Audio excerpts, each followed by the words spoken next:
The memorial hall reeked of lilies and false sympathy.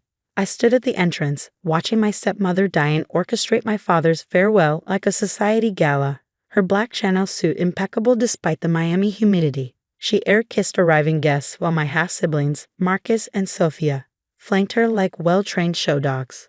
Some yuani ni dis tu agandil ya catrng. And since you not really fmil. Diane's voice cut through the murmured condolences as she noticed me. She pointed one manicured finger toward the kitchen, her diamond bracelet catching the light. The staff could use help with the coffee service. I didn't move immediately, studying the woman who'd married my father 6 years ago when I was 18 and still grieving my mother. The woman who'd systematically erased every trace of my mother from our family home and relegated me to the guest house for everyone's comfort. "Did you hear me, Amelia?" Her voice sharpened. "The partners from Morrison and Associates just arrived. Real family needs to greet them properly." Real family. As if sharing my father's DNA for 24 years meant less than her 6 years of marriage and the twins she'd brought from her previous relationship. "Of course," I said quietly, smoothing my simple black dress. The only one I owned, purchased hastily when I received the news of my father's sudden heart attack. I wouldn't want to embarrass anyone. Marcus smirked as I passed. At 21, he'd already perfected Diane's dismissive attitude. "Try not to spill anything," he muttered. "These people actually matter." The kitchen was a chaos of caterers who looked at me with confusion when I entered. I wasn't dressed like staff, but here I was assigned to pour coffee for my father's memorial guests. The head caterer, a kind-faced woman named Elena, recognized me from the few family dinners I'd been permitted to attend. "Miss Amelia, you should be." "It's fine," I interrupted, tying an apron over my dress. "Just tell me what needs to be done." For the next hour, I served coffee to my father's colleagues, friends, and business partners.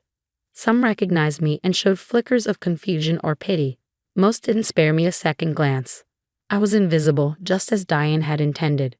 "Cream, no sugar," Mr. Morrison himself ordered without looking up from his phone. I'd known him since I was 10, when he'd helped my father establish the real estate empire that had made our family fortune. Now he couldn't even recognize the daughter of his oldest client. As I moved through the crowd with my coffee pot, I caught fragments of conversation. Diane holding court near the portrait of my father, dabbing at dry eyes with a handkerchief. Douglas was so generous, she sighed to a group of society women, making sure the children and I would be taken care of. He knew Marcus would run the company beautifully, and Sophia has such a head for numbers. Family was everything to him. I nearly dropped the coffee pot. The children. As if I didn't exist at all. "More coffee here," someone called, and I dutifully responded, filling cups while my father's life was reduced to anecdotes and asset discussions. It was while serving the lawyers, 3 partners from Morrison and Associates huddled near the window, that everything changed. "The will reading is scheduled for tomorrow," Mr. Morrison was saying. "Diane wants it handled quickly. The estate is substantial but straightforward. Everything to the surviving spouse with trusts for the 3 children. 3 children. At least I rated a mention in the legal documents. About that, his younger partner, Mr. Reeves, said nervously. "There's been a development. The court received a subsequent filing last month, a new will." I froze, coffee pot suspended over a partner's cup. Mr. Morrison's face darkened. "What do you mean, a new will?" "Filed properly, witnessed, notarized, and Douglas came to our office personally to ensure it was handled correctly. He was very specific about the timing." "That's impossible," Morrison snapped. "I have the will right here, drafted 2 years ago." "This one is dated 3 weeks before his death," Reeves interrupted. "It supersedes everything else." Through the archway, I could see Diane chatting with guests, oblivious to the bomb about to detonate in her perfectly orchestrated world. I forced my hands to stay steady as I finished pouring the coffee. "What does it say?" Morrison demanded. Reeves glanced around nervously, but I was just the help, invisible with my coffee pot. "It's comprehensive, and very different from what Mrs. Sullivan expects." I moved away, my heart pounding. My father had changed his will. 3 weeks before his death, he'd made new arrangements. Why? What had prompted him to? Amelia? I turned to find Mr. Castellano, my father's oldest friend and business mentor, studying me with knowing eyes. Unlike the others, he'd recognized me immediately despite my servile position. "Vincent," I managed, setting down the coffee pot to accept his embrace. "What are you doing?" he asked quietly, glancing at my apron. "Why argue with the family?" "I am exactly where Diane wants me," I replied. His expression hardened. "I see, your father would be." He stopped, shaking his head. "He was very proud of you, talked about you constantly. Your graduate degree, your volunteer work, your mother's spirit living on in you." Tears threatened for the first time since I'd learned of my father's death. He had a funny way of showing it. I haven't been allowed at a family dinner in 2 years. "Allowed?" Vincent's eyebrows rose. "Your father said you were too busy with school, that you preferred your independence." I stared at him. "He said that?" "Vincent, Diane told me I wasn't welcome unless I could respect the new family dynamic. I've been living in a studio apartment near campus because she converted the guest house into a gym for Marcus." Vincent's face went through several expressions before settling on cold fury. "That explains so much," he muttered. Douglas seemed different the last few months. Distracted. He kept asking me about trust structures and estate protection. I thought he was just being thorough. As I poured coffee for the hours, I hear Diane's gasp from across the room. "What do you mean the VIL is invalid?" Every conversation stopped. Diane stood frozen by the memorial portrait, her face draining of color as Mr. Morrison approached her with visible reluctance. "The LAWREPLI.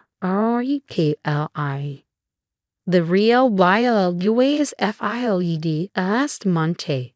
Perhaps we should ask Miss Amelia Sullivan to join us. She's named as the primary executor." The coffee pot slipped from my hands, shattering on the marble floor. Dark liquid spread across the white stone like blood, but no one noticed. Every eye in the room had turned to me, the invisible daughter, the servant, the afterthought. "That's impossible." Diane's voice climbed to a shriek. Douglas would never." "I have the documents right here," Mr. Reeves said firmly. "Shall we move this discussion somewhere private?" Vincent's hand settled on my shoulder, warm and steadying. "Go," he murmured. "I'll handle the cleanup. Your father's lawyer is waiting in the study." I untied my apron with trembling fingers, letting it fall onto a nearby chair. The crowd parted as I walked through the memorial hall, their whispers following me like rustling leaves. Diane's children stood slack-jawed while their mother's carefully composed facade cracked like old paint. The study had been my father's sanctuary, though I'd rarely been allowed inside after Diane's arrival. Now I entered to find not just Mr. Reeves, but 2 other lawyers I didn't recognize, along with a court officer. Miss Sullivan, one of the unfamiliar lawyers, stood. "I'm James Whitman from Whitman and Associates. Your father engaged our services privately for this matter. Please sit down. There's a lot to discuss." I sank into the leather chair across from them, my mind reeling. "I don't understand. My father and we weren't close. Not for years." "That's what he wanted everyone to believe," Whitman said gently. "But Douglas Sullivan was a very thorough man. He's been investigating some irregularities in his household finances for the past year. What he discovered prompted him to take immediate action." He handed me a thick folder. Inside were bank statements, emails, photographs. "Comprehensive investigation into Diane's activities. Your stepmother has been systematically embezzling from your father's companies," Whitman explained. "Funneling money to offshore accounts, using corporate funds for personal expenses, and most damning, forging your signature on documents removing you from family trusts." I stared at the evidence. She forged my signature. Multiple times. She also intercepted your letters to your father, routed your emails to a dummy account, and told him you wanted nothing to do with the family. Meanwhile, she was telling you that you weren't welcome. A classic manipulation technique to isolate her target. My hands shook as I processed this. All those years of feeling abandoned, unwanted, it had been orchestrated. Your father was devastated when he discovered the truth. Whitman continued. He wanted to confront her immediately, but we advised him to wait, to ensure everything was legally airtight. He rewrote his will to ensure you would be protected and that justice would be served. What exactly did he do? I asked, though part of me already knew. Whitman smiled grimly. Douglas Sullivan left you in complete control. not just of his estate, but of the entire Sullivan empire. You are the sole trustee with absolute discretion over distributions to other beneficiaries. Your stepmother and her children will receive generous allowances, but only at your discretion and only if they meet certain conditions. The door burst open. Diane stood there, her perfect composure shattered, mascara streaming down her cheeks. This is fraud. I'll contest it. You'll do nothing, the court officer said calmly. Mrs. Sullivan, I'm Detective Martinez with the Financial Crimes Division. We need to discuss the embezzlement charges your late husband filed before his death. Diane's mouth opened and closed like a landed fish.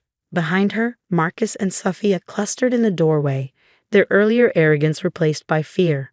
Additionally, Whitman added, there's the matter of elder abuse. Isolating Mr. Sullivan from his daughter, controlling his communications, financial exploitation. These are serious charges. Amelia, Diane's voice cracked as she focused on me. Sweetheart, we're family. Surely you don't want family?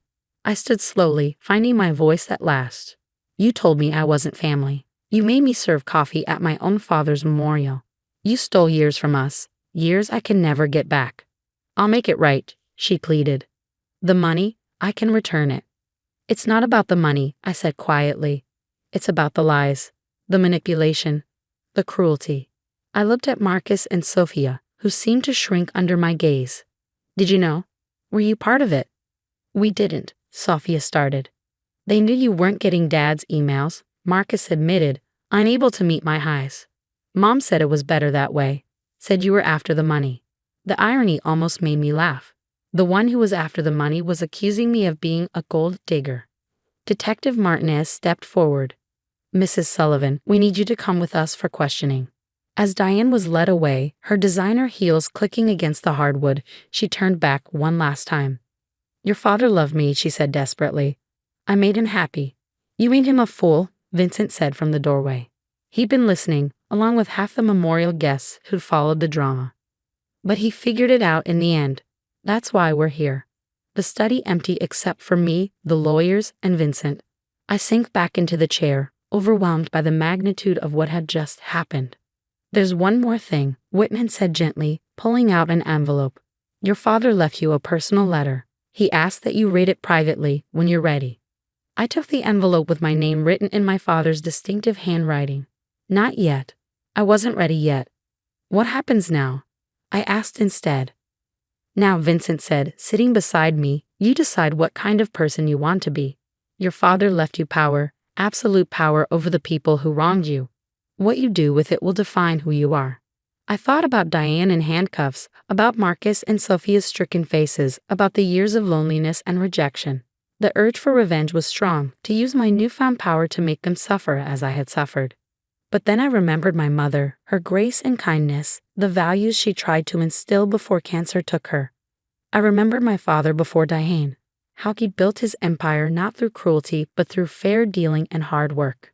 Set up a trust for Marcus and Sophia's education, I said finally. Full tuition and living expenses, but they have to maintain their grades and perform community service. Give them a chance to become better than what they've been taught. Whitman nodded, making notes. And Diane? Vincent asked. Let the law handle her crimes, I decided. But ensure she has a legal defense. I won't become her by denying basic rights. You're more generous than she deserves, Vincent observed. No, I corrected. I'm exactly as generous as my parents raised me to be. Both of them. Later that evening, after the lawyers had gone and the memorial hall stood empty, I finally opened my father's letter. His handwriting blurred through my tears as I read. My dearest Amelia, if you're reading this, then I've failed you in life but hope to make it right in death. I discovered too late how thoroughly I was deceived, how cruelly you were separated from me. The investigators' reports broke my heart. All those letters you sent, all those attempts to reach out that never reached me. I was a fool, blinded by loneliness after your mother's death, manipulated by someone who saw opportunity in my grief.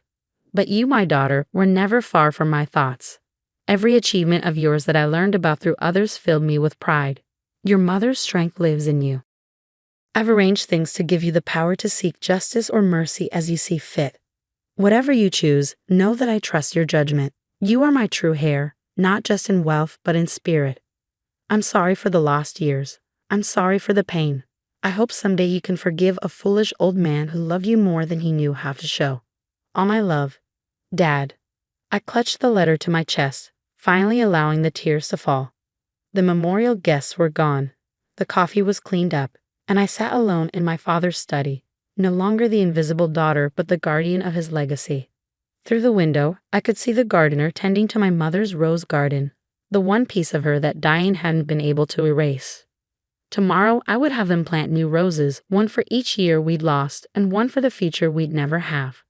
But I would build something from the ashes of our broken family, not what Diane had tried to create through manipulation and greed, but something real, something worthy of both my parents' memory. The coffee pot had shattered, but from its scattered pieces, I would create a mosaic of justice, mercy, and hope. It's what they would have wanted. It's what I wanted too. As I locked my father's study and walked through the empty house, I realized the most profound truth. Power isn't about controlling others or seeking revenge. It's about choosing who you become when you have every reason to become someone cruel. I chose to remain my parents' daughter, both of them, and that was the greatest inheritance of all. The text message seemed innocent enough. Family dinner at our house tonight. Important to discuss some things. 6 p.m. sharp. But something in my stomach tightened when I read it.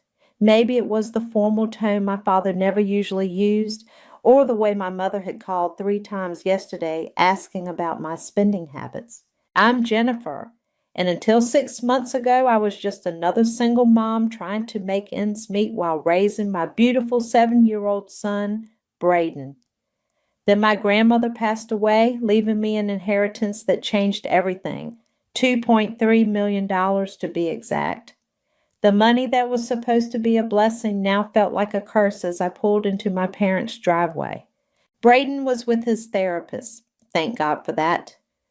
The moment I walked through the front door, I knew something was wrong. The living room had been rearranged. 5 chairs formed a semicircle around the couch, my assigned seat, I assumed. My father, mother, brother Vincent, his wife Harmony, and my sister Chloe sat waiting for me like a panel of judges. Jennifer, please sit down, my father said, using his CEO voice, the one that always made me feel small. What's going on? I asked, though I already knew this was an intervention. We're worried about you, sweetie, my mother started, wringing her hands, about your choices. Vincent leaned forward, all corporate HR manager. You've been making some concerning financial decisions, Jen. The apartment purchase, all those therapy sessions for Braden. Excuse me? I cut in. Those therapy sessions are essential for my son. Of course they are, Harmony chimed in with her fake sweet voice. But maybe there are more economical options? My father cleared his throat. You've spent nearly $800,000 in 6 months, Jennifer. This is exactly why we worried about your grandmother leaving you that money directly. The room went silent. I felt my face grow hot, but not from shame, from anger, because that number was wrong, dead wrong. I'd spent exactly $320,000, $290,000 on a modest apartment and the rest on Braden's therapy and a reliable used car. I'd been meticulous with the accounting.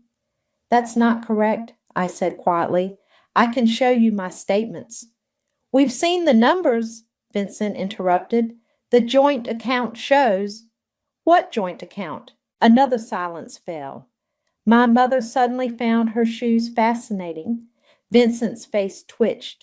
The same tale he'd had since we were kids playing poker with jelly beans. The account grandmother set up, my father said smoothly, for family oversight.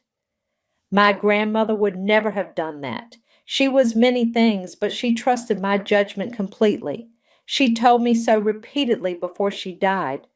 We think it's best if we help manage the remaining funds, my father continued. For Braden's future, of course, we can set up a trust. I need to use the bathroom, I announced, standing up. My legs felt wooden as I walked down the familiar hallway. In the bathroom, I pulled out my phone with shaking hands and called Heidi, my grandmother's attorney and friend.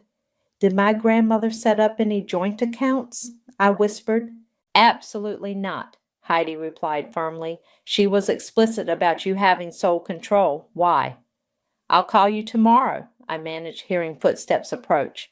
A knock came at the door. Jen? It was Chloe. Are you okay? Fine, I called back, splashing water on my face. Just needed a minute. When I returned to the living room, I did something I hadn't done since I was a teenager. I played along. I nodded at their concerns, promised to think about their suggestions, accepted my mother's tight hug and my father's patronizing pat on the shoulder. But inside, something had crystallized. The number Vincent had mentioned, $800,000, wasn't a mistake. Someone had been accessing money I didn't know about using my name, and my family wasn't trying to help me. They were trying to cover their tracks. As I drove home that night, my phone buzzed with a text from Vincent. Glad you're being sensible about this. Let's meet at the bank next week to sort everything out. I didn't reply. Instead, I pulled into my apartment complex and sat in my car, watching the light in Braden's room where the babysitter was probably helping him get ready for bed. My son's routine was sacred. Bath at 7:30, story at 8, lights out at 8:30. No deviation, no surprises. My family had taught me about routines too, about appearances, about keeping things nice and proper and predictable. Well, I thought as I finally got out of my car, they were about to learn something from me for a change.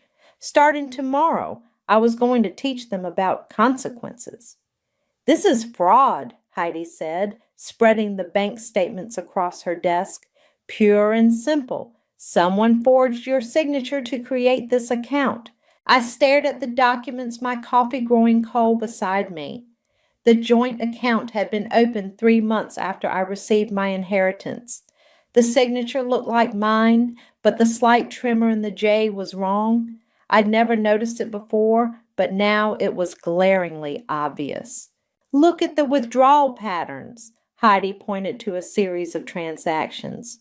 Large sums, always between $50,000 and $100,000, transferred to multiple accounts. They were smart about it, spreading it out to avoid triggering any red flags. How did I miss this? I whispered. Because you weren't looking for it, Heidi replied, her voice gentle but firm, and because they knew exactly when to strike, right after you were dealing with your grandmother's death and Braden's new therapy program. She was right. Those first few months had been a blur of paperwork, appointments, and moving into our new apartment. I'd been so focused on getting Braden settled that I'd barely checked my main account, let alone looked for others. I can recommend a lawyer, Heidi said, pulling out her phone, someone who specializes in financial fraud and— No, I interrupted. I mean, yes, I want a lawyer, but I don't want to file charges, not yet. Heidi raised an eyebrow. Jennifer! They're my family, I said, though the word felt bitter in my mouth. I need to understand exactly what happened first and who was involved. 20 minutes later, I was sitting across from Cade Ramos in his downtown office. He looked younger than I expected, probably in his late 20s, but his eyes were sharp as he reviewed the documents. Your brother works in HR? He asked, tapping his pen against the desk. Yes. Why? Access to personnel files means access to signature samples, he explained. And HR people know how to make paperwork look legitimate. They're actually some of our most common perpetrators in financial fraud cases. My stomach lurched. Vincent had asked to see my job application forms just 2 months ago, claiming he was updating the family records. What do you suggest? I asked.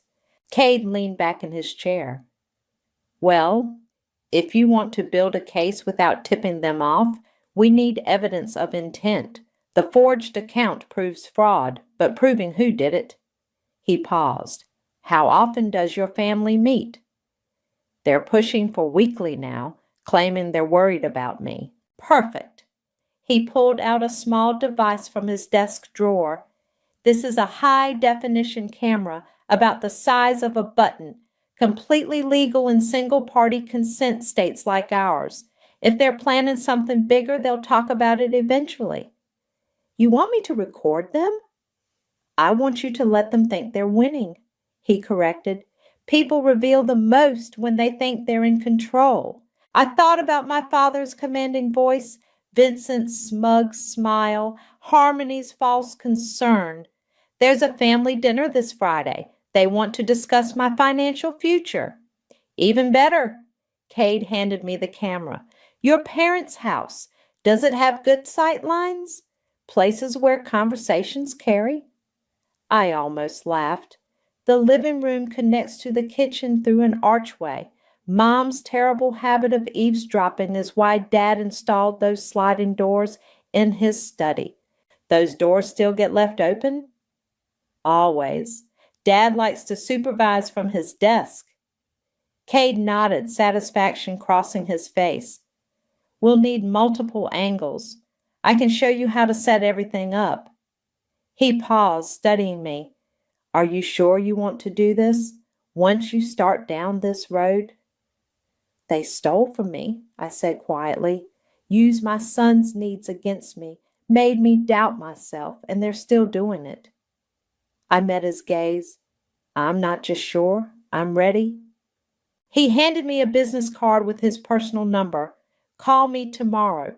We'll go over the technical details and establish a game plan. As I stood to leave, my phone buzzed. A text from Vincent. Dad wants to know if you thought about what we discussed. The longer you wait, the more concerned we are. I showed it to Cade, who smiled grimly. They're getting nervous. Good. Let them stew for a bit. Reply tomorrow. Tell them you've been thinking hard about their advice. Walking to my car, I felt lighter than I had in days. The shame and confusion from the intervention was gone, replaced by a cold, clear purpose. I had a plan now, evidence to gather, a story to uncover. My phone buzzed again, my regular reminder that Brady needed his medication. My son's face appeared on the screen, smiling from his new therapy center where he was finally making progress. Progress they wanted to stop, all for money they'd already stolen. I texted Vincent back, You're right, family needs to stick together. Dinner on Friday sounds perfect. Then I called my regular babysitter and offered her double pay for Friday night. This time the family meeting would go very differently. The tiny camera felt like it was burning a hole in my blazer pocket as I rang my parents' doorbell. I'd spent the afternoon with Cade, strategically placing 3 more cameras around the house while my mother was at her book club. Now I just had to play my part. Jennifer, sweetheart. My mother opened the door, pulling me into a hug that smelled of expensive perfume and anxiety. We're so glad you're being reasonable about all this. The living room had been rearranged again, but this time with coffee and pastries laid out like a peace offering. Vincent and Harmony were already there, heads bent over some papers. My father sat in his usual armchair, reading, glasses perched on his nose, as he reviewed what looked like financial documents. Before we start, I said, making my voice small and uncertain, I want to apologize for how I reacted last time. You're right. I've been overwhelmed. The relief in the room was palpable. Vincent actually smiled, a genuine one this time.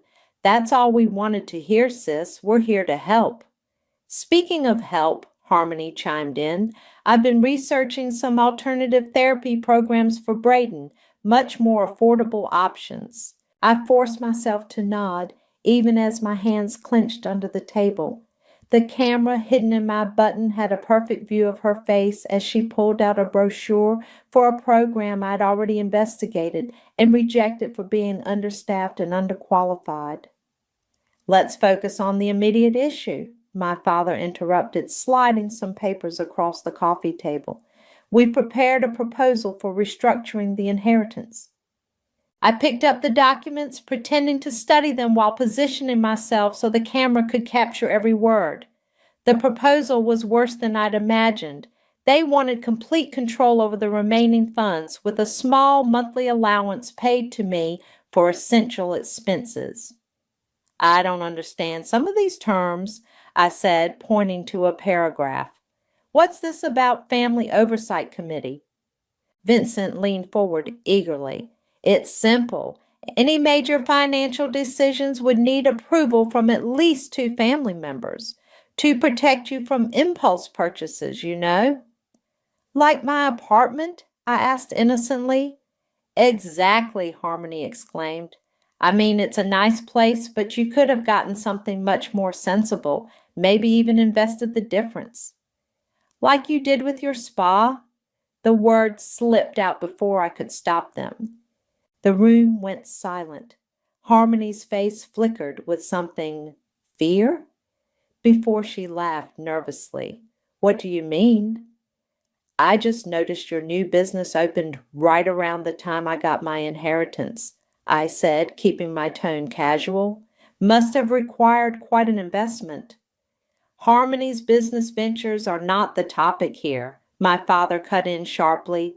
We're discussing your financial security, Jennifer, your future, Braden's future. I watched the camera in the corner of the room blink its tiny red light, recording every word. You're right, Dad. I'm sorry. Please continue. For the next hour, I listened as they laid out their plans for my money they'd already started stealing. Vincent talked about smart investments while Harmony discussed family unity. My mother kept touching my hand, telling me how proud she was that I was finally listening to reason. When my father pulled out the papers for me to sign, I put on my best overwhelmed expression. Can I take these home to review? It's a lot to process. We really should handle this today, Vincent pressed.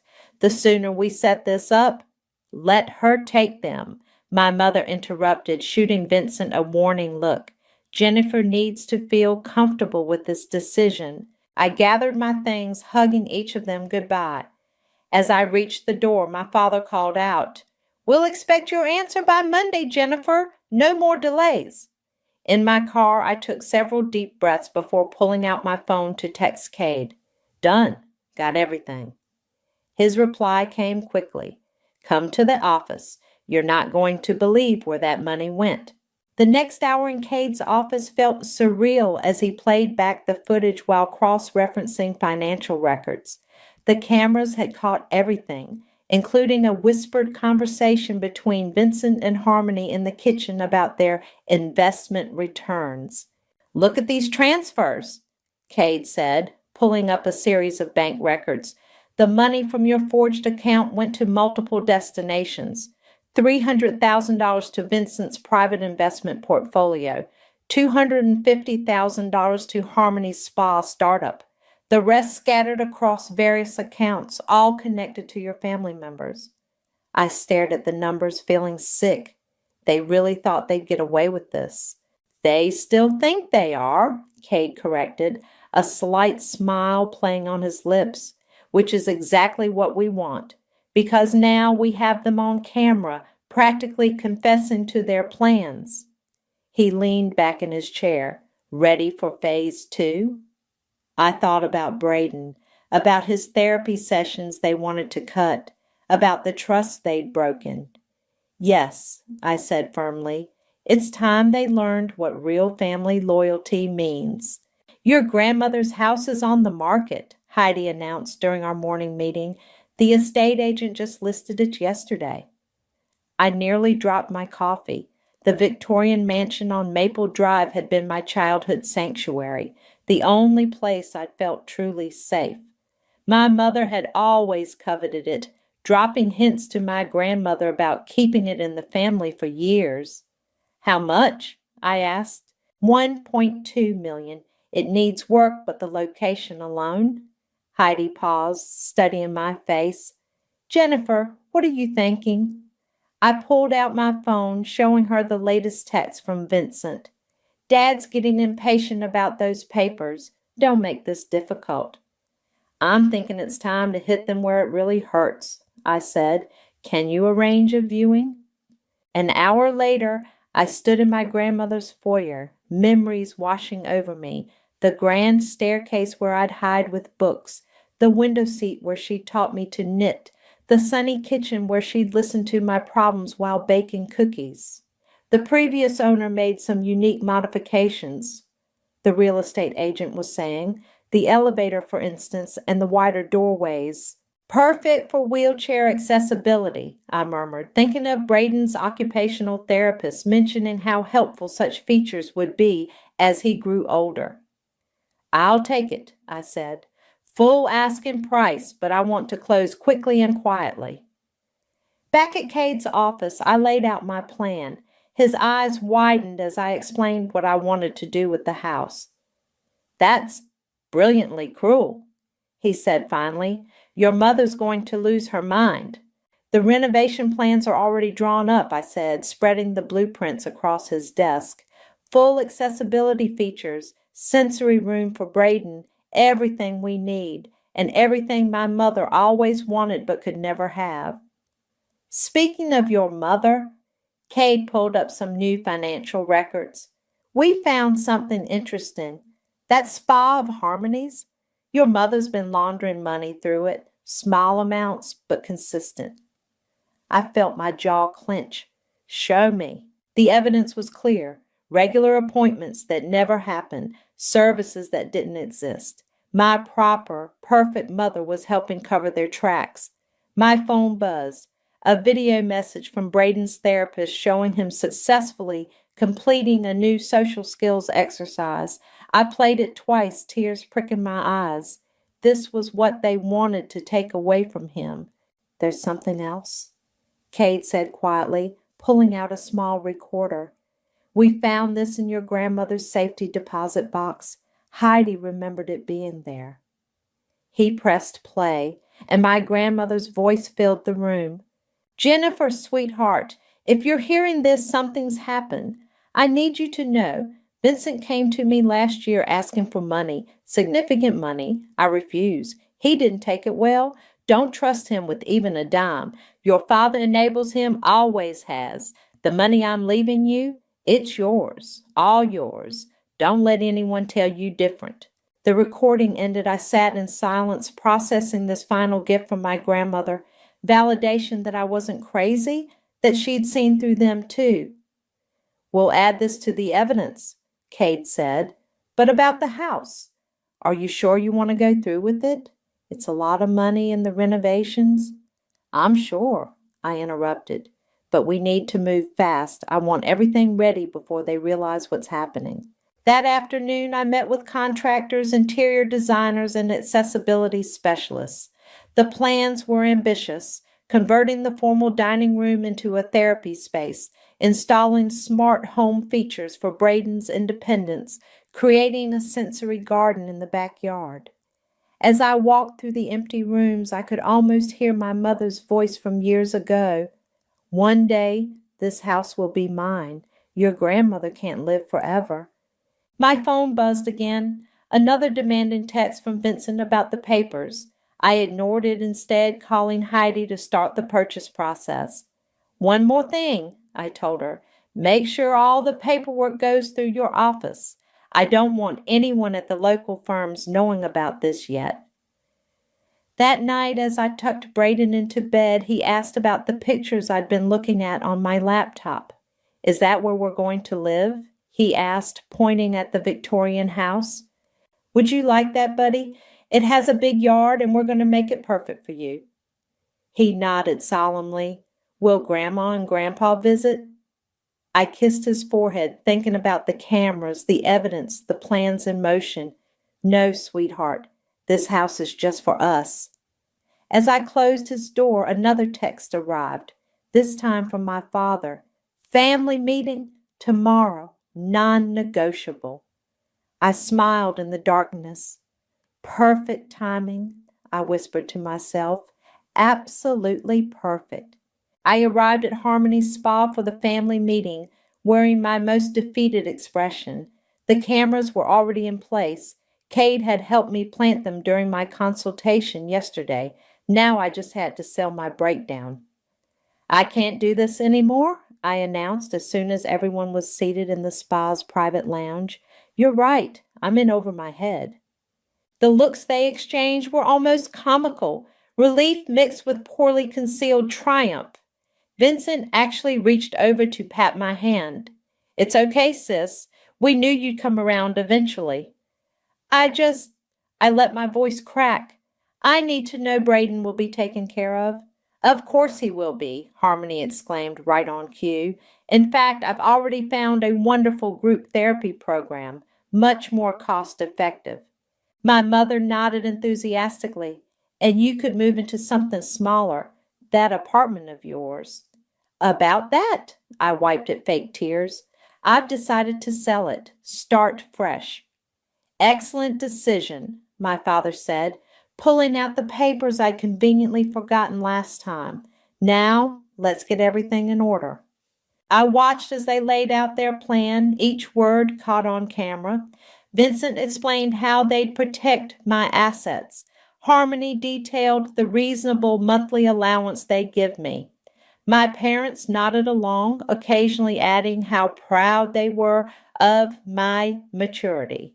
Not once did anyone mention the forged account or the missing money. I just need a few days, I said, holding the papers, to get everything in order, close some accounts. We can help with that, Vincent offered quickly, too quickly. No! I took a breath, softening my tone. No, I need to do this part myself. For my pride, you know. My mother reached over to hug me. Of course, sweetheart. Take the weekend. We'll handle everything on Monday. As they discussed celebration plans, my phone buzzed. A text from Cade. Got everything. Meet me ASAP? I should go. I stood up, clutching my purse. Braden's sitter can't stay late. They let me leave, probably eager to discuss their victory. In the parking lot, I heard the spa's back door open. Turning, I saw Chloe hurrying toward me. Jen, wait! She glanced over her shoulder nervously. Did you move the money yet? I studied my sister's face. Chloe had always been the quiet one, watching from the sidelines. Why? She bit her lip. Because they're planning something bigger. I overheard Vincent and Dad talking. Once you sign those papers? She shook her head. Just be careful, okay? I touched her arm gently. You knew about the joint account, didn't you? I found out last month. Vincent said it was temporary, just to protect you from yourself. She looked away. I knew it was wrong, but they're family, I finished. I understand. No, you don't, she whispered. They're not just stealing from you. She stopped as the spa door opened again. I have to go. Just don't trust them, any of them. I watched her hurry back inside, then drove straight to Cade's office. He was waiting with a grim expression and a laptop full of footage. Your sister's right, he said, playing a clip from earlier. Listen to this. The camera caught Vincent and my father in what they thought was a private moment. Once she signs, we liquidate everything, Vincent was saying. Offshore accounts are already set up. She'll never trace it. And Braden's trust fund? My father asked. What trust fund? Vincent laughed. By the time she figures it out, there won't be anything left to put in trust. Cade stopped the video. There's more. Your mother's been falsifying spa records for months. Harmony's business is basically a money laundering front. They're not just stealing your inheritance, they're committing serious financial fraud. I thought about Chloe's warning, about Braden's future, about my grandmother's recording. How soon can we move? Everything's ready, Cade said. But Jennifer, once we do this, there's no going back. Your family will never forgive you. I pulled out my phone, showing him a picture of Braden in his therapy session, beaming with pride at mastering a new skill. They stopped being my family the moment they decided to steal his future. Then let's finish this, Cade said, turning to his computer. I prepared everything for Monday. They want a show? Let's give them one they'll never forget. As I drove home, my phone lit up with a text from Vincent. Monday, 10 a.m. at the bank. Don't be late. I replied with a simple, I'll be there. Then called Heidi to confirm the house closing was scheduled for 9 a.m. The pieces were in place. In 3 days, my family would learn exactly what happened when you underestimated the quiet one. Monday morning dawned bright and clear. By 8:30 a.m., I'd already signed the papers for my grandmother's house. By 9:15, the remaining funds were secured in new accounts that only I could access. By 9:45, I walked into the bank where my family waited, looking appropriately nervous. You're late, my father said sharply. Traffic, I mumbled, clutching my folder of documents.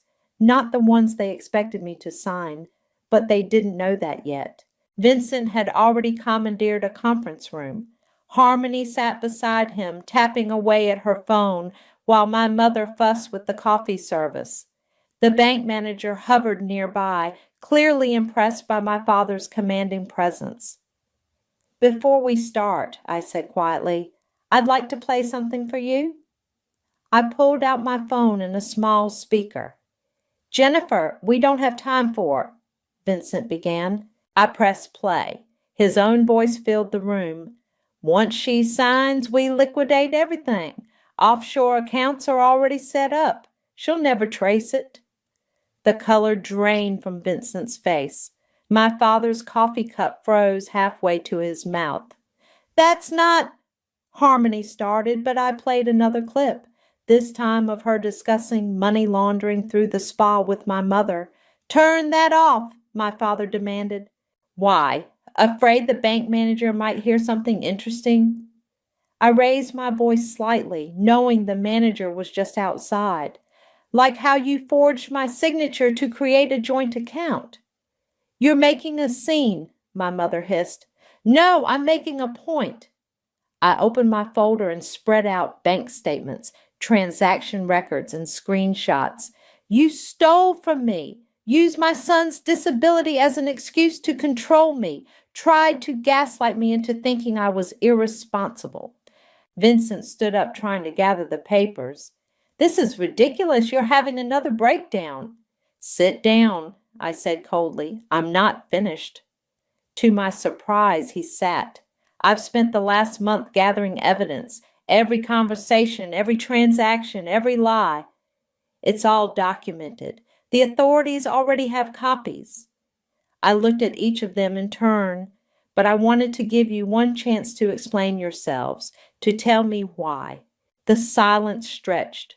Finally, my father cleared his throat. We were protecting you by stealing $800,000. That money was meant for the family, Vincent burst out. Grandmother never should have left it all to you. You and your defective... My hand slammed the table before he could finish. Choose your next words very carefully. Harmony touched Vincent's arm. Maybe we should call our lawyer?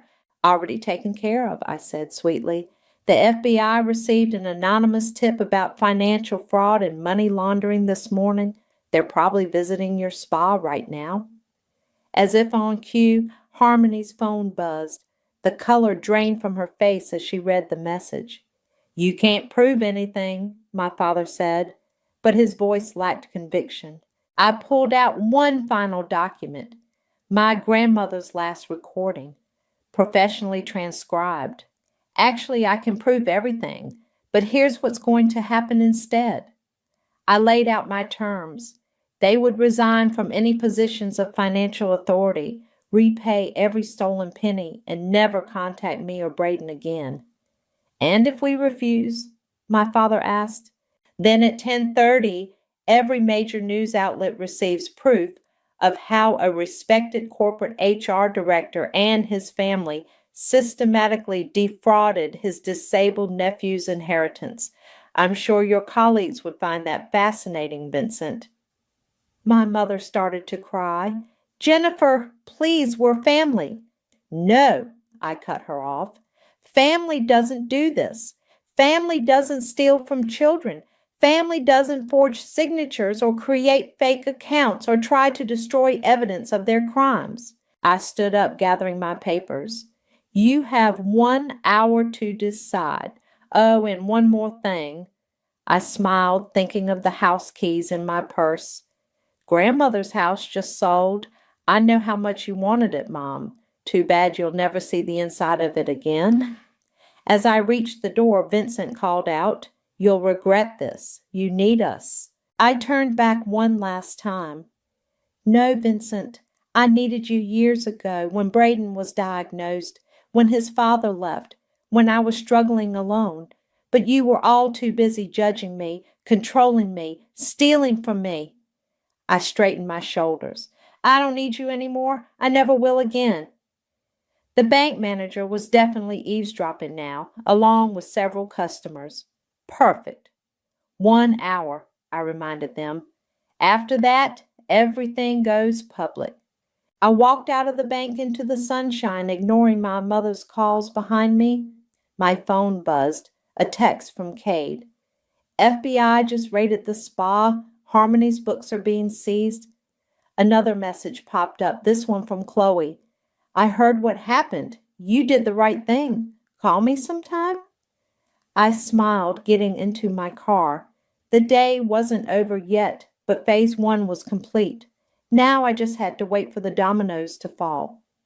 The explosion happened exactly as Cade predicted. By evening, local news stations were running the story. Prominent HR director suspended amid fraud investigation. Social media caught fire as details leaked. My father's carefully curated reputation crumbled in real time. Turn on Channel 7, Chloe said when she called. They're interviewing Harmony's spa employees. I flipped on the TV just in time to see Harmony's assistant manager spilling everything. The fake appointments, the money laundering, the suspicious cash deposits. The reporter looked delighted. How are you holding up? I asked Chloe. Better than them. Mom's locked herself in her room. Dad's lawyer keeps calling. And Vincent? She paused. Vincent tried to file a countersuit against you this morning for emotional manipulation or something. I couldn't help laughing. How'd that go? The lawyer dropped him as a client after seeing your evidence. It's really over, isn't it? Almost, I said, watching Braden play with his toys across the room. There's still the hearing tomorrow. The courthouse was packed the next morning, not just with lawyers and officials, but with reporters and curious onlookers. My family sat on one side looking shell-shocked. Vincent's corporate polish had cracked. His tie was crooked, his hair unkempt. Harmony kept dabbing at her eyes with a tissue. My parents just looked old. The judge reviewed the evidence methodically. Bank records, audio recordings, video footage, the forged signatures. My grandmother's final message. With each new piece, my family seemed to shrink further into their seats. The court finds clear and convincing evidence of financial fraud, the judge announced. The defendants will repay all misappropriated funds plus penalties. Furthermore, she continued, but I was watching my father's face as she granted me full power of attorney over Braden's educational and therapeutic care. The man who'd always demanded control now had none. Outside the courthouse, reporters swarmed. Vincent pushed through them, grabbing my arm. You've destroyed everything, he snarled. Our reputation, my career. You did that yourself, I said calmly, loud enough for the cameras to catch, the moment you decided to steal from your nephew. He raised his hand. Whether to point or strike, I'll never know. 3 reporters captured the moment security pulled him away, his face contorted with rage. Tomorrow's headlines wrote themselves. By evening, the dominoes were still falling. Vincent's company announced his termination. Harmony's spa was closed pending investigation. My father's country club membership was quietly revoked. Their social circle, once so important to them, turned its back completely. The FBI wants to interview me again, Chloe told me over coffee the next day, about Mom's involvement with the spa finances. Are you going to do it? She nodded. I'm done protecting them, but... She hesitated. Mom called this morning. She wants to apologize, says she didn't know how far Vincent had taken things. Did she mention the house?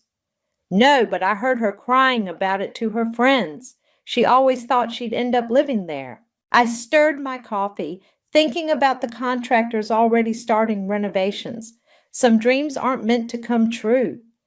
The next few weeks brought more fallout. My parents sold their house, a downsize they called it, but everyone knew they needed money for legal fees. Harmony filed for divorce, claiming Vincent had coerced her into the fraud. Vincent, facing criminal charges, tried to plea bargain by offering evidence against everyone else. The family that had once presented such a united front against me was now tearing itself apart.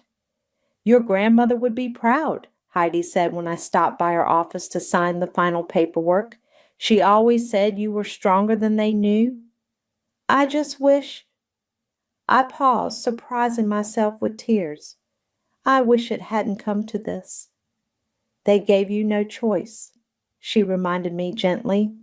And Braden's future is secure now. That's what matters. She was right.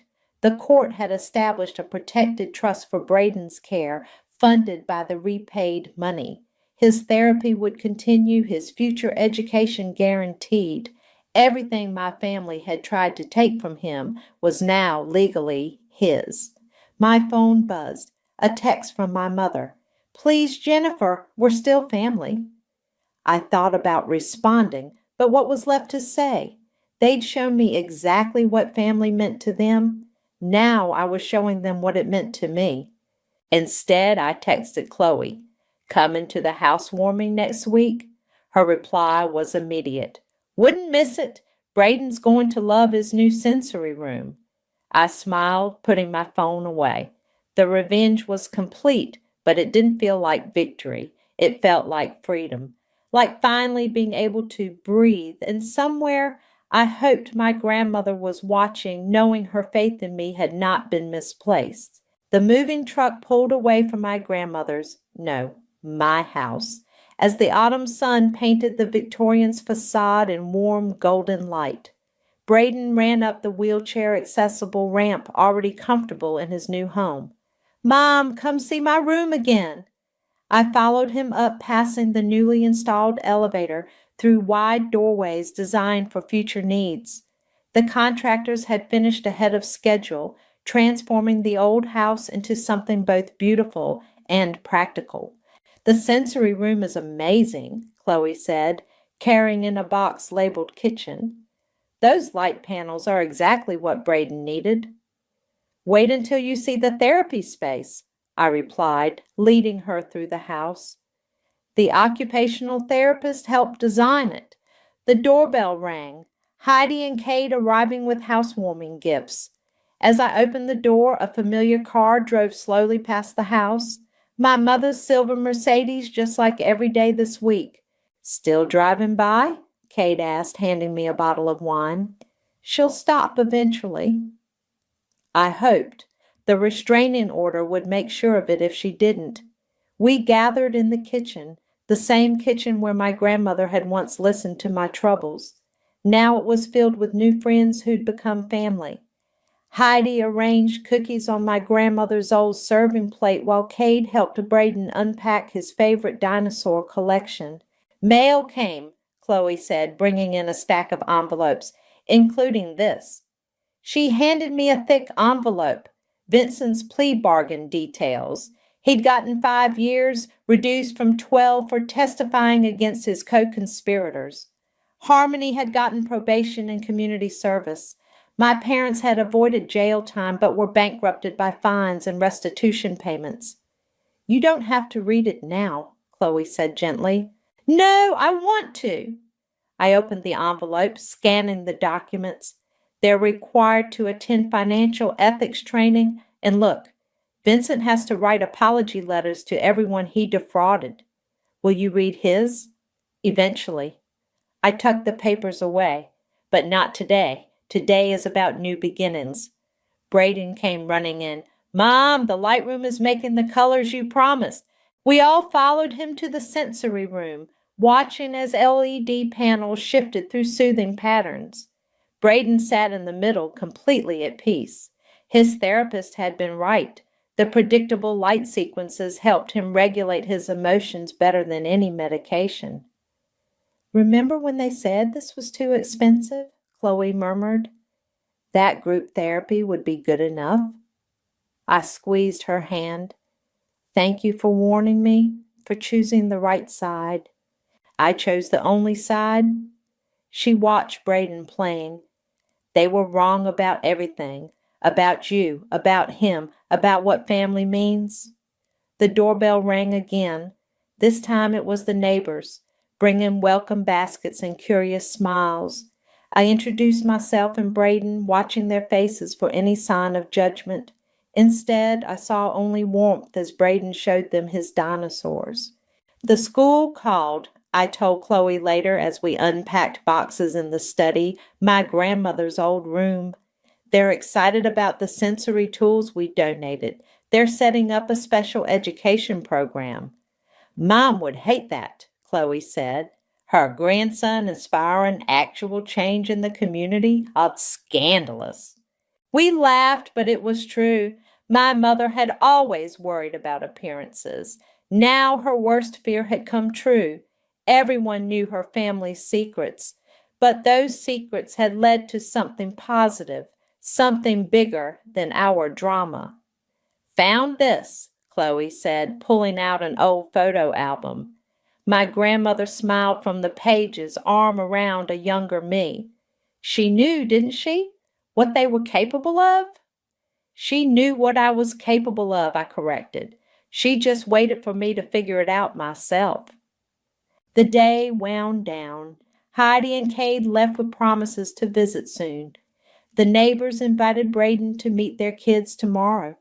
Chloe helped me make beds with fresh sheets, the house settling around us with familiar creaks and sighs.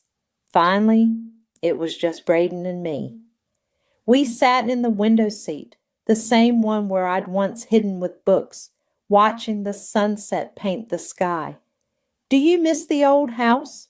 I asked him. He thought about it seriously. No, this one feels right, like it was waiting for us. Yeah, I said, hugging him close. It was. Later, after Braden was asleep, I stood in my grandmother's, my study, looking out at the garden we'd redesign in spring. The Mercedes drove by one last time, slowing but not stopping. I didn't wave. Instead, I turned away and picked up my grandmother's old photo, placing it on my desk. You were right, I whispered to her smile, about everything. Then I switched off the light and walked through my house, my real home, checking locks and setting alarms. Tomorrow would bring new challenges, new adventures, new chances to prove my grandmother right. But tonight, in this house that love rebuilt, we were already home. The day my father spat in my face was the day I stopped being his daughter. I remember watching the glob of saliva slide down my cheek, feeling nothing but a cold, creeping certainty that everything was about to change. My name is Rosalind, and until 3 months ago, I was the trusted financial assistant at my father's company. Now I'm the family pariah, accused of stealing $80,000 from his personal accounts. How could you? He roared, veins bulging in his neck. The mahogany conference table between us did nothing to diminish his rage. My own flesh and blood? I wiped my face with my sleeve, keeping my voice steady. Dad, I didn't take anything. Check the records again, please. We've seen enough, my mother cut in, her manicured nails drumming against her coffee cup. The timestamps, the access logs, all point to you, Rosalind. You always had that look in your eyes. What look? Like you were just waiting for your chance. I glanced around the room, at my father's red face, my mother's pursed lips, and my sister Kayla's perfectly composed expression of concern. The family intervention they'd arranged felt more like an execution. Show me the proof, I demanded, reaching for the stack of papers on the table. Kayla slid them away. Don't make this harder than it needs to be, Roz. Just admit it, and we can work something out. Work something out? I laughed, the sound harsh even to my own ears. You mean like when I caught you using Dad's credit card 2 years ago and kept quiet to keep the peace? The room went silent.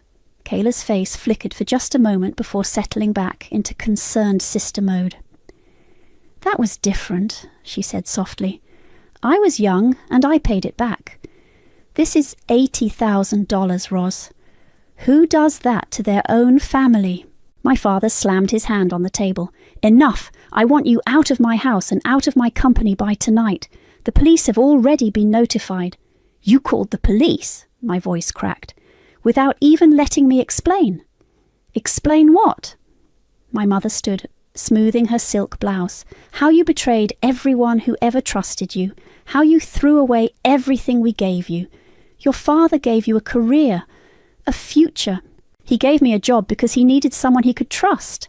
The words burst out before I could stop them. And I did everything right, every single day. I never... Get out! My father's voice was ice now. You're no longer welcome here. Patricia, call security. I stood on shaky legs, gathering my purse. You're making a mistake. The only mistake, my mother said, was thinking you'd ever amount to anything more than this. The walk to my office felt endless. Security watched as I packed my personal items into a cardboard box. My degree in finance, family photos I now wanted to burn, the stupid world's best daughter mug Kayla had given me last Christmas. In the parking lot, Kayla caught up with me. I turned, hoping against hope that she'd admit something, anything. Instead, she leaned close, her designer perfume choking me. You should have been faster, she whispered, then clicked away in her heels. I sat in my car for a long time, staring at nothing. My phone buzzed with messages from Eli, my best friend, asking if I was okay. I ignored them all. The drive home to my small apartment was a blur. I kept waiting for tears, for the breakdown I probably deserved, but they didn't come. Instead, my mind was already spinning, calculating, remembering, the access logs, the timestamps, the hidden overdraft history I'd noticed but never reported.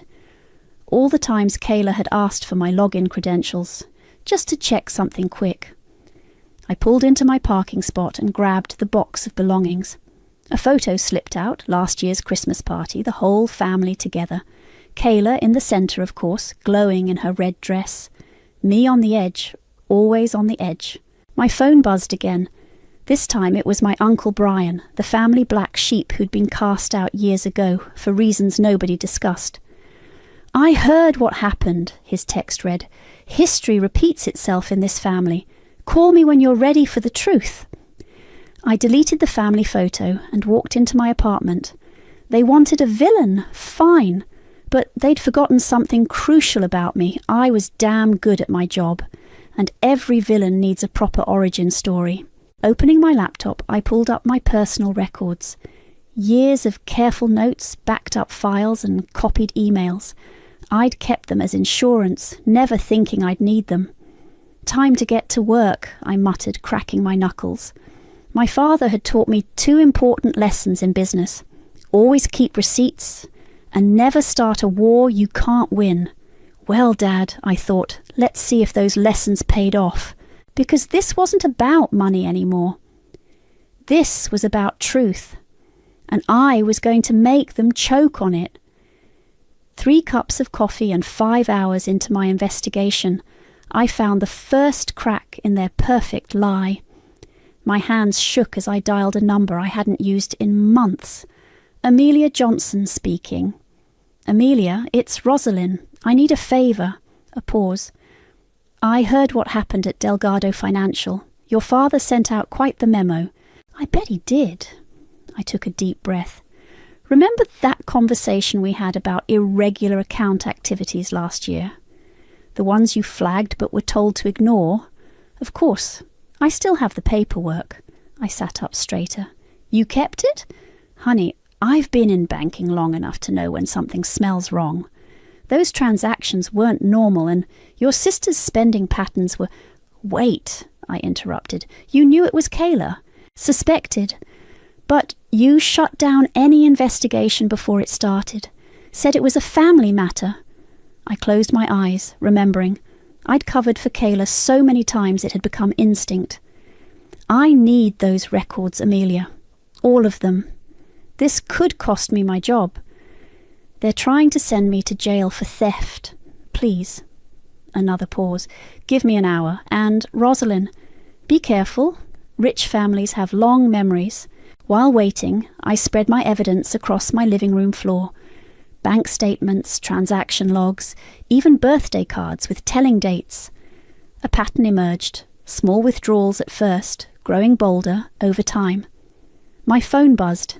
Eli. You can't ignore me forever, he texted. I'm coming over. 20 minutes later, he was at my door with takeout and a concerned expression. Talk to me, Ros. I let him in, watching as he took in the paper chaos. I'm building a case. Against your family. Are you sure that's wise? Wise? I laughed. No. Necessary? Absolutely. He sat on my couch, pushing aside some documents. Walk me through it. I pointed to the timeline I'd created. See these withdrawals? They started small 2 years ago, always under the radar. Then they got bigger, bolder. And you think Kayla... I know it was Kayla. My laptop pinged. An email from Amelia. Watch this. The video was grainy but clear enough. There was Kayla at the ATM.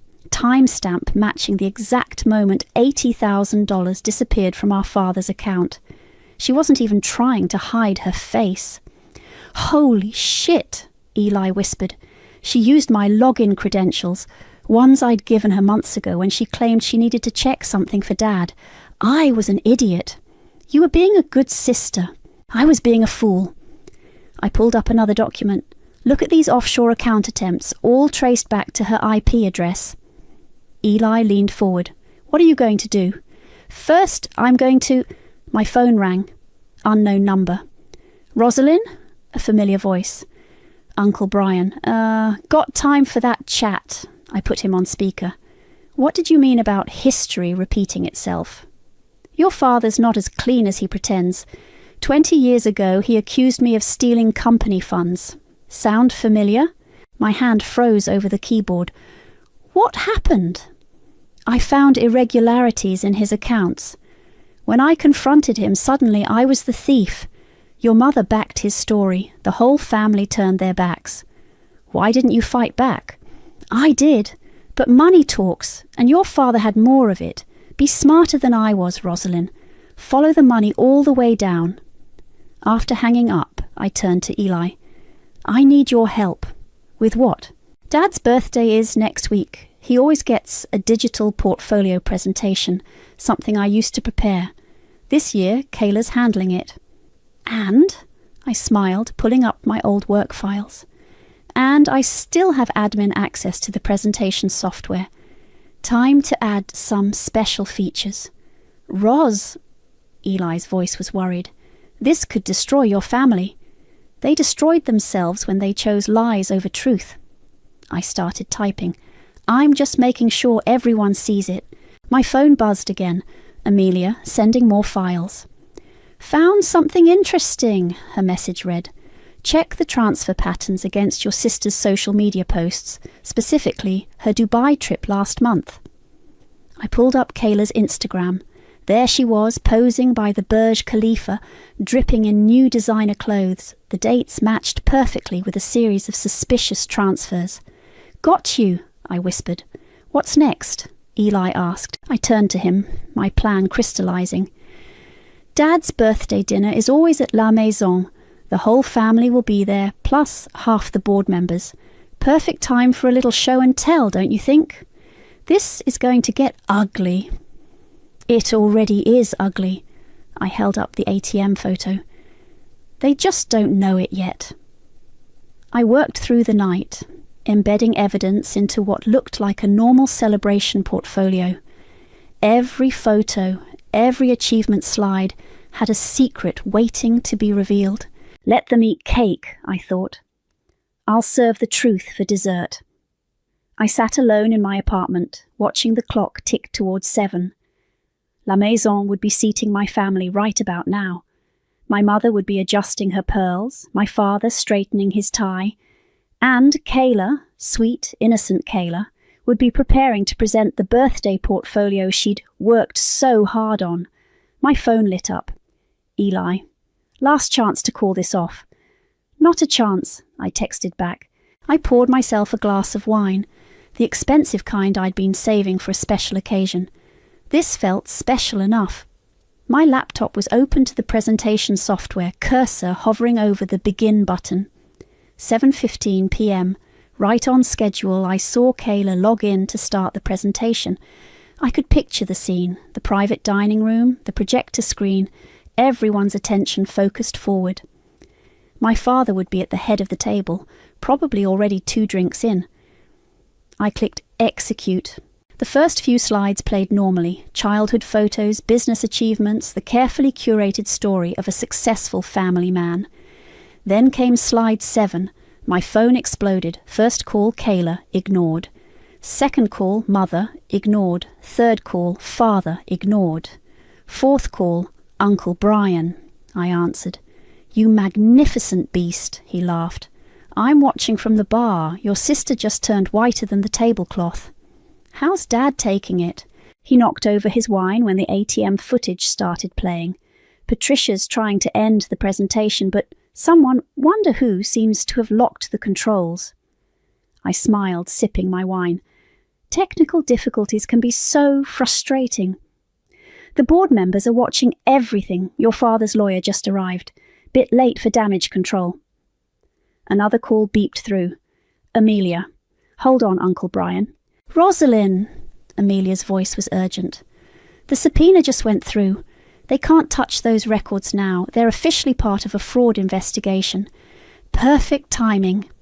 I switched back to Uncle Brian. Still there? Oh, yes. Your mother just left the room in tears. Kayla's trying to convince everyone it's a hack job. But that time-stamped confession you included? Masterful.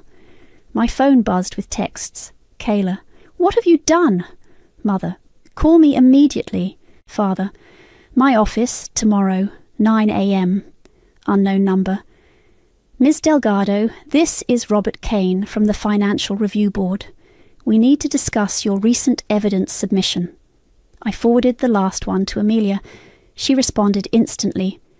Don't reply. Let them sweat. Uncle Brian was still narrating. The board's calling an emergency meeting. Right here, right now. Your father looks like he's about to have a stroke. Is Kayla still there? No, she ran out right after the Dubai transfers showed up. Smart girl, probably calling her lawyer.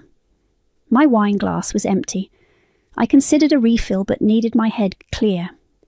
The presentation would be ending soon, finishing with a simple message. Happy birthday, Dad. The truth is the gift that keeps on giving. My phone rang again. This time it was Eli. I just got 6 calls from your mother, he said. She's threatening to call the police. For what? Showing videos of her daughter stealing money? Ros, are you okay? I considered the question. I feel light, like I've been carrying something heavy for years and finally put it down. Your mother left me a voicemail. Want to hear it? Speaker. Her voice filled my apartment, shaking with rage and something else, fear. We need to talk, now. One long breath, then a whisper. Please. I'd never heard her say please before. Uncle Brian texted. Board members are leaving. Your father's still sitting there, staring at the screen. I think you broke him. Good, I thought. Let him sit there and watch it loop. Every transaction, every lie, every moment his precious Kayla showed her true colours. My intercom buzzed. I checked the security camera. Kayla, mascara streaking down her face. Let me up, she pleaded into the speaker. Please, Ros, I can explain everything. I pressed the talk button. I think you've explained enough for one night. It wasn't supposed to go this far. I never meant... Goodbye, Kayla. I muted the intercom but watched her on the camera. She slid down my building's wall, crying into her hands. The designer purse she'd bought with stolen money fell beside her. My phone lit up one last time, Uncle Brian. Remember when you were 10 and Kayla broke your science project? Your parents made you apologize to her for making her feel bad about it. I remember. How does revenge taste? I looked at my empty wine glass, at the chaos unfolding on my phone, at my crying sister on the security feed. Like birthday cake, I texted back, sweet with a bitter aftertaste. The presentation would be ending now, but something told me the real show was just beginning. The knock on my door came at 8 a.m. the next morning. I'd been expecting it, had my phone recording in my pocket, and the envelope ready on my coffee table. Kayla stood there, a different person from the polished princess of yesterday. Her eyes were puffy, her designer clothes wrinkled. "Can I come in?" I stepped aside, letting her enter. She perched on the edge of my couch like she was afraid to fully commit to sitting. "You look terrible," I said. "I haven't slept." She rubbed her eyes, smearing what was left of her mascara. "Dad's lawyers have been at the house all night. The board they're talking about an external audit." "Sounds serious." "This isn't funny, Roz." She leaned forward. "You have to help me fix this." "Fix what, exactly? The theft? The lies? Or just getting caught?" "You don't understand." Her voice cracked. "I was in trouble. Tony, my boyfriend, he had gambling debts. He said people would hurt him if he didn't pay." I sat across from her, pressing record on my phone. "Tell me everything. I'm listening." "Tony said he just needed a loan. Small at first, you know, but then it got bigger. He promised to pay it back. He manipulated me, Roz, made me feel like I had no choice." "And the Dubai trip?" She flinched. I was stressed. I needed to get away." "With stolen money." "I was going to pay it back. I had a plan." "Was your plan to frame me?" Tears welled in her eyes. "Tony said nobody would look too closely if we used your login. That you'd get fired, maybe, but not arrested. I never thought Dad would what? Spit in my face? Call the police? Destroy my career?" "I'm sorry." She burst into tears. "I'm so sorry. Please, you have to help me. They're talking about pressing charges." "Who is?" "The board. Dad can't stop them. It's out of his hands now, and the bank's fraud department is involved." She grabbed my hands. "But if you tell them you were in on it, that it was a misunderstanding." I pulled away. 3 minutes. "What? That's how long it took you to try to drag me into another lie." I reached for the envelope. "Here's what's going to happen next."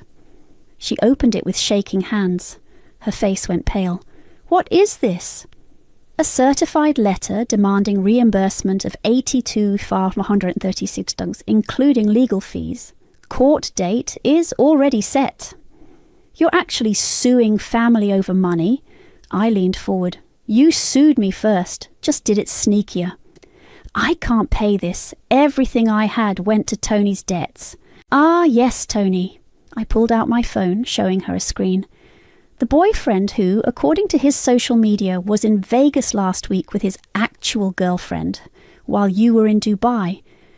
She stared at the photo, mouth open. "There is no Tony with gambling debts, is there, Kayla? Just you, your spending habits, and a convenient scapegoat." She crumpled. "Please don't do this." "The board meets tomorrow. They'll want to speak with Tony about his role in this. Should I give them his number?" "Stop. Or should I tell them how you've been running this same scam since college? Remember Sarah from accounting? She caught you 2 years ago, didn't she? Right before she suddenly quit." Kayla stood up so fast she knocked over my coffee table. "You're supposed to be my sister." "I was your sister, right up until you decided to destroy my life to save your own. What do you want from me?" I stood too, calm against her panic. "I want you to face consequences, real ones, not the kind Dad can make disappear with his checkbook. I'll tell them everything was my idea, that you knew nothing. Just please drop the lawsuit." Too late. The wheels are in motion. I walked to my door, opening it. You should call a lawyer. A good one. She stopped in the doorway, tears streaming down her face. Mom was right about you. You're heartless. No, Kayla, I just finally stopped letting you break mine. I smiled. Give Dad my best at tomorrow's board meeting. I hear it's going to be quite a show. After she left, I sent the recording to my lawyer and Amelia. Then I called Uncle Brian. How'd it go? He asked. She tried to blame an imaginary boyfriend, he laughed. Classic Kayla. Your father used to blame imaginary business partners too. The board meets tomorrow. I know, got my invitation this morning. Seems they're bringing in all past accusers to testify. 20 years later, and I finally get my say. I sat back down, surveying my quiet apartment. Think they'll try to settle? Oh, they'll try, but money's not what you want, is it? No. I touched the spot on my cheek where my father's spit had landed. I want truth. Then buckle up, kid. Because tomorrow's when the real family therapy begins. I hung up and checked my email. The board had sent my official summons to appear. Time to pick out my sharpest suit and sharpen my claws even sharper. Family therapy or trial prep. Either way, I was ready. The boardroom felt colder than I remembered.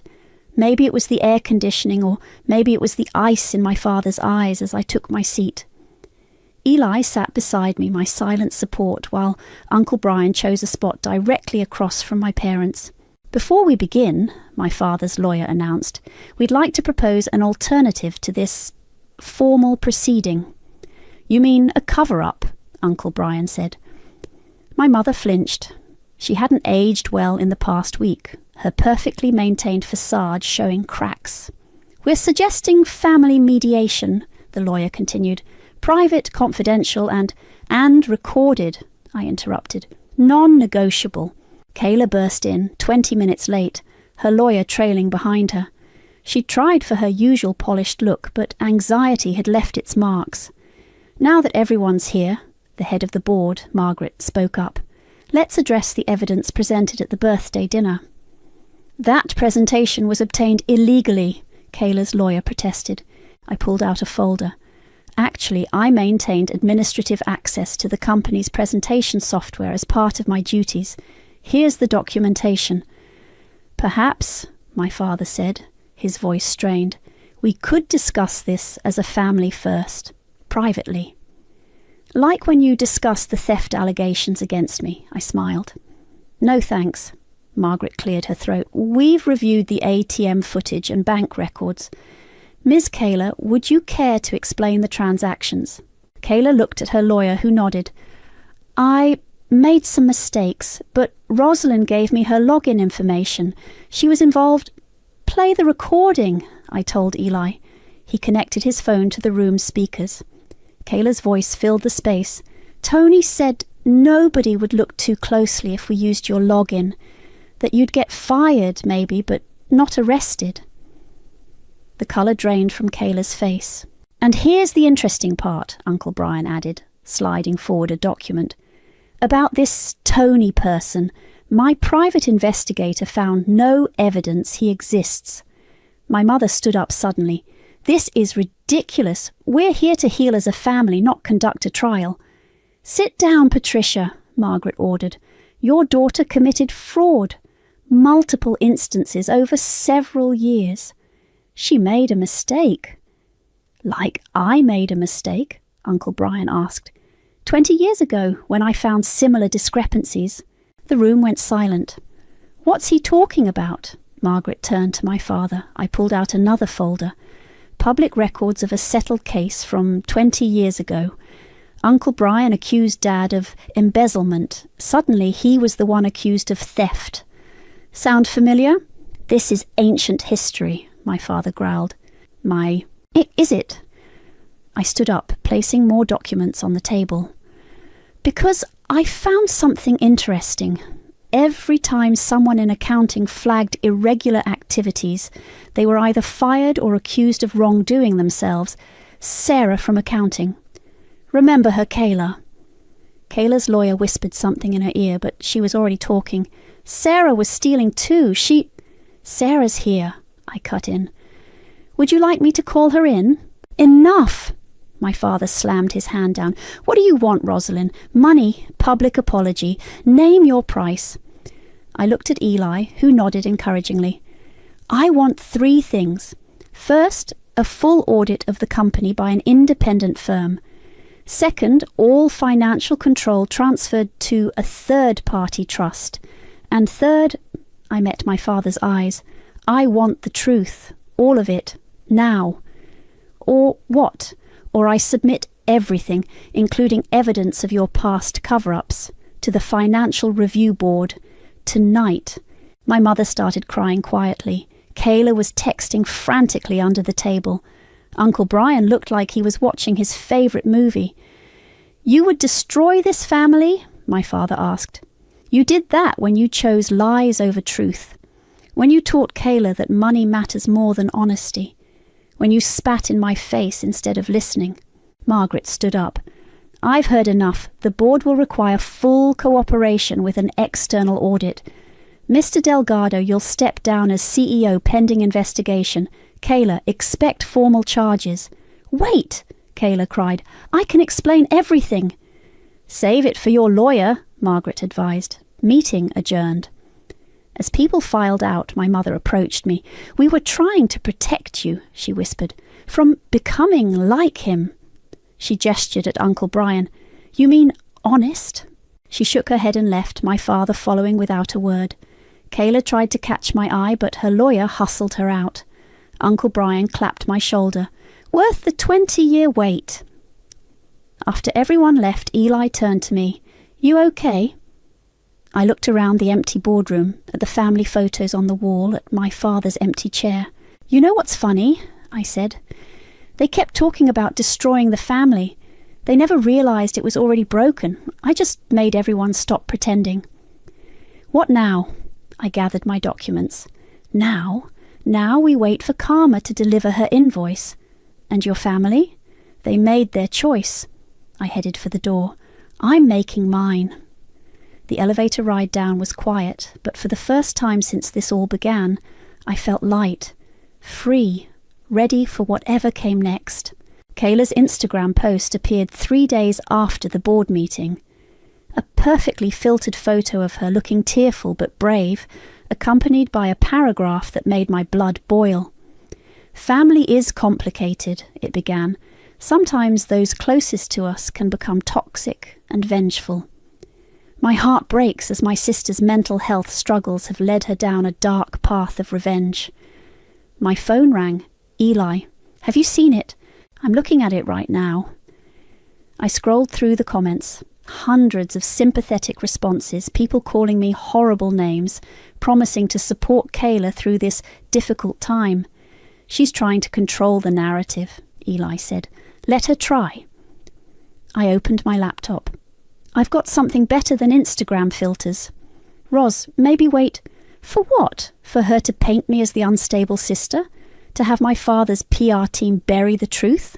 I pulled up the ATM footage, carefully blurred the faces but left the timestamps clear, added the audio confession, tagged the relevant financial authorities. Going live in 3, 2, 1. The video spread faster than Kayla's post. Within hours it was picked up by local news. By evening, a journalist was calling. Ms. Delgado, this is Rachel from the Financial Times. We're running a story on corporate fraud and family businesses. Would you care to comment? I smiled. I have documents you might find interesting. My phone buzzed with a text from Uncle Brian. Turn on Channel 7. There it was, my father's company on the evening news.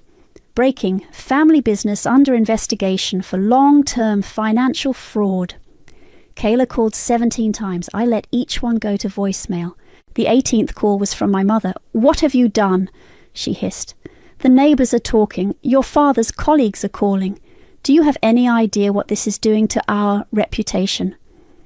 Your reputation, I laughed. You mean the carefully constructed lie you've been living? We're your family. No, you're my lesson, and I'm finally learning it. The cease and desist letter arrived by courier the next morning. I forwarded it to my lawyer without opening it. Then came the handwritten note from my father. "What do you want?" Just those 4 words, in his precise handwriting. The same handwriting that had signed my college tuition checks, my first car loan, and, ultimately, the police report accusing me of theft. I took a photo of the note and sent it to Uncle Brian. "He sent me the same thing," he texted back. 20 years ago, word for word. What did you do? I took the settlement, biggest mistake of my life. My phone lit up with notifications.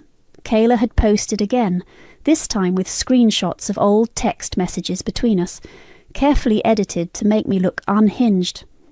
"Your sister's getting desperate," Eli observed over coffee later. "She's burning through her credibility fast." "Good." I showed him my laptop screen, because the audit team just found something interesting in the offshore accounts. More theft?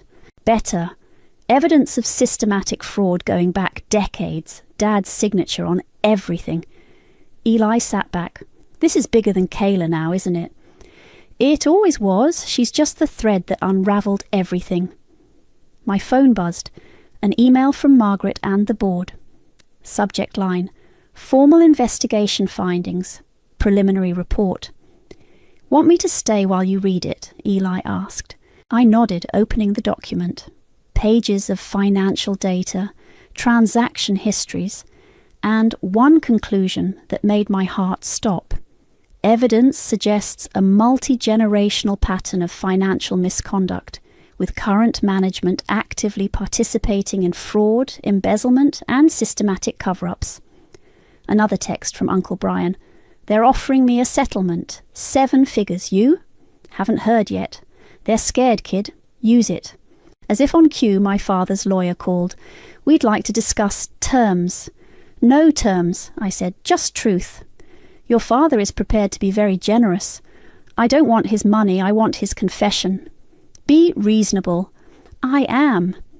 "Tell him he has 24 hours to come clean to the board, or I release everything to the press. And I mean everything." I hung up and turned to Eli. "Want to get dinner? I have a feeling tomorrow's going to be busy." "You're really going to do this? Risk everything?" I looked at my phone. More missed calls from Kayla, angry texts from my mother, that single note from my father asking what I wanted. "They took everything already," I said. "Now I'm just returning the favour." My phone pinged one last time, a message from an unknown number. "This is Margaret. Your father just called an emergency board meeting for tomorrow morning. Said he has something important to share." I smiled, putting my phone away. Looks like Karma's about to make a delivery.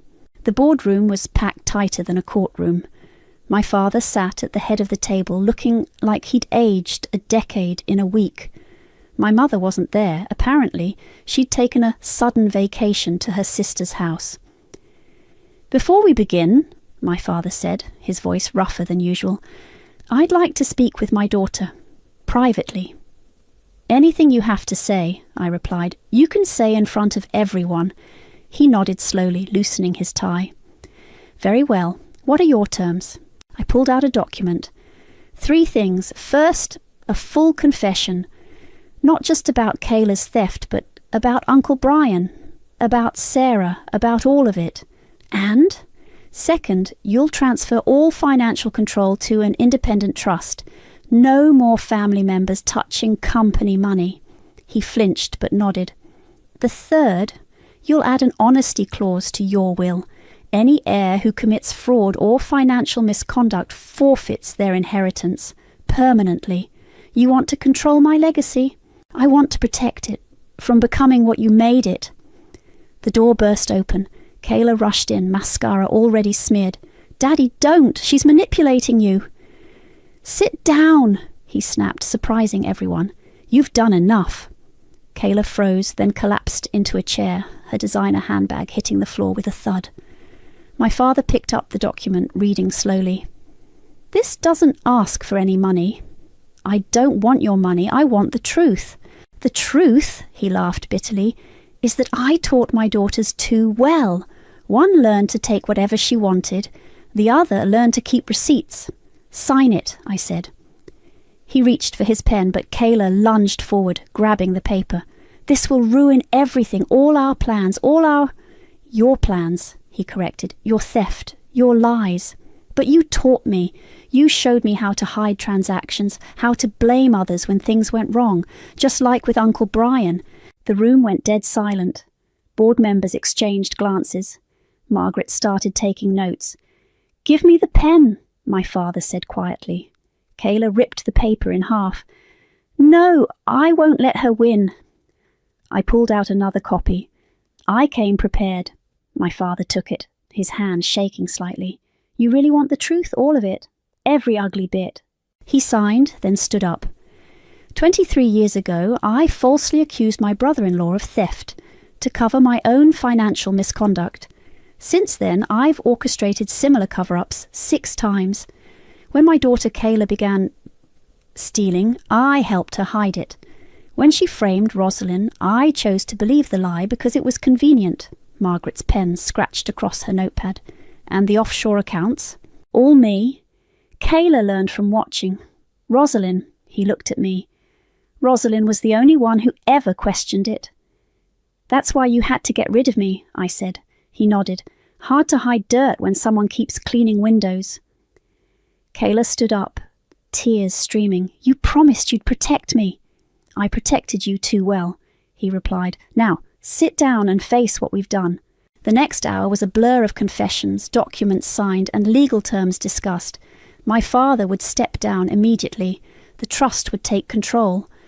And Kayla would face criminal charges. You'll spend your 20s in courtrooms, I told her, as she gathered her torn designer bag.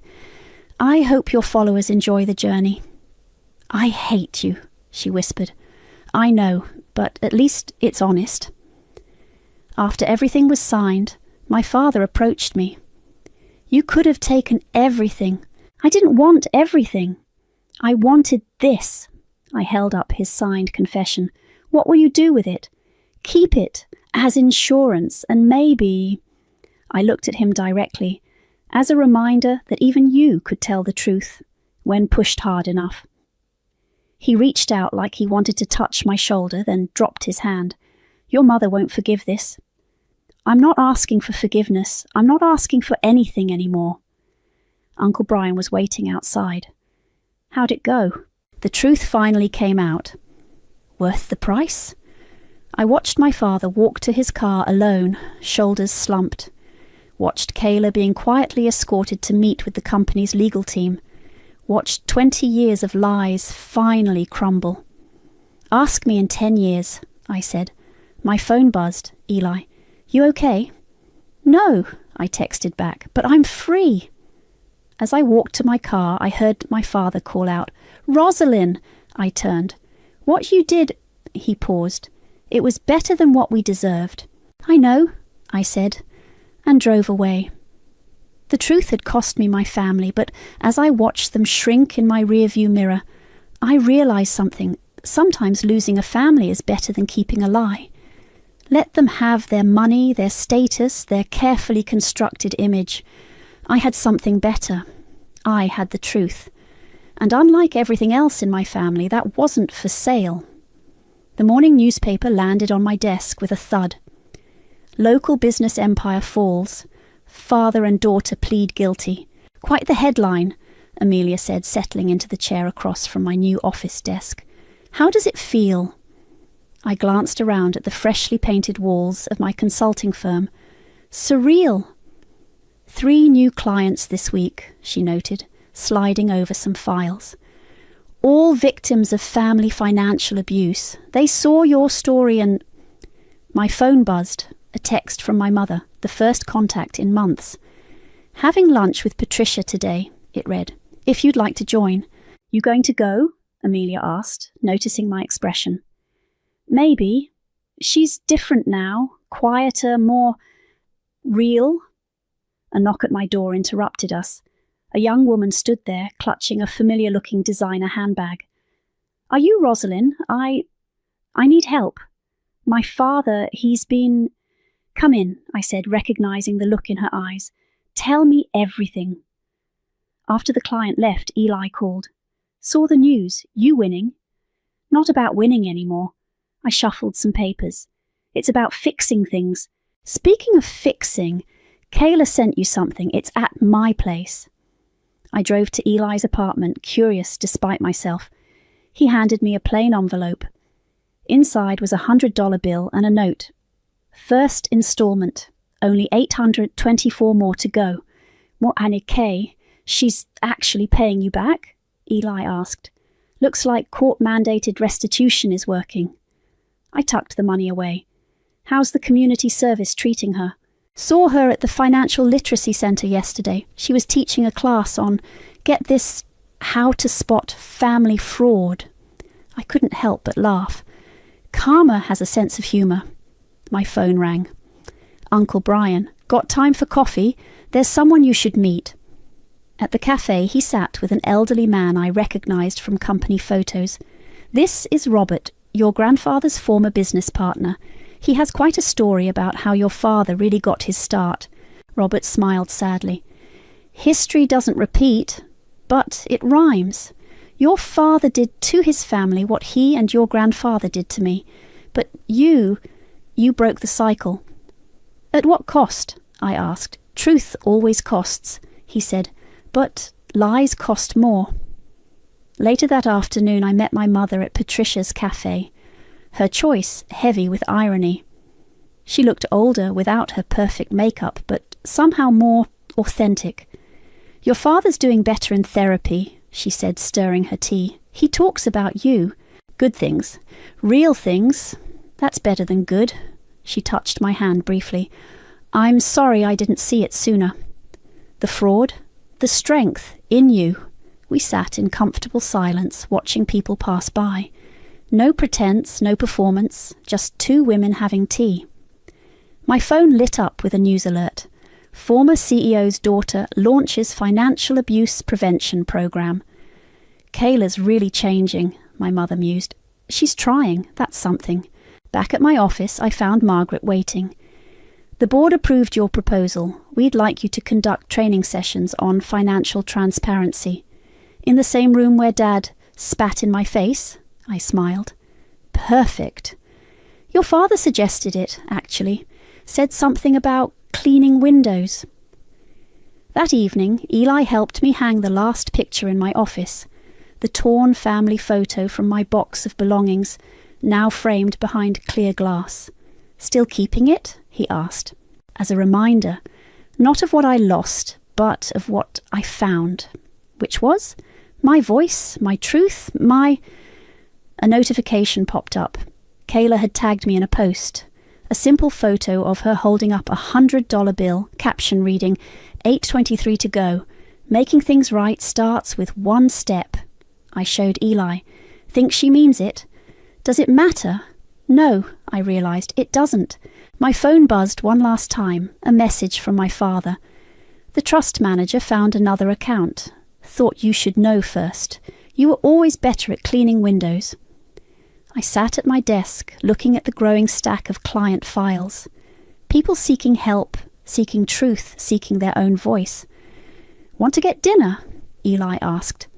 "Can't. New client coming in. Another daughter, another father, another story that needs unraveling." He nodded, understanding. "Karma's keeping you busy." "Karma doesn't just deliver," I said, straightening my desk. "She bills. And sometimes, if you're lucky, she leaves a tip." The last light of day streamed through my office windows, clean, clear, and unobstructed. Just the way I liked them. Outside, the city moved on. Inside, I prepared to help another family face their truth. Not for revenge anymore, but for something better. Freedom. And that was worth every penny of Karma's invoice. The email arrived at 3:47 p.m. on a Tuesday, sandwiched between a Starbucks promotion and my dentist reminder. "Due to restructuring and budget constraints, your position has been eliminated effective immediately. My name is Yvonne, and that's how 29 years of playing by the rules got flushed down the corporate toilet in one sentence." I stared at my laptop screen in the open office space, watching my co-workers pretend they hadn't seen me get called into HR 20 minutes earlier. The security guard was already walking toward my desk with a cardboard box.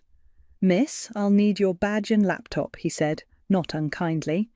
"Can I at least finish this project? It's due tomorrow." "Sorry, company policy."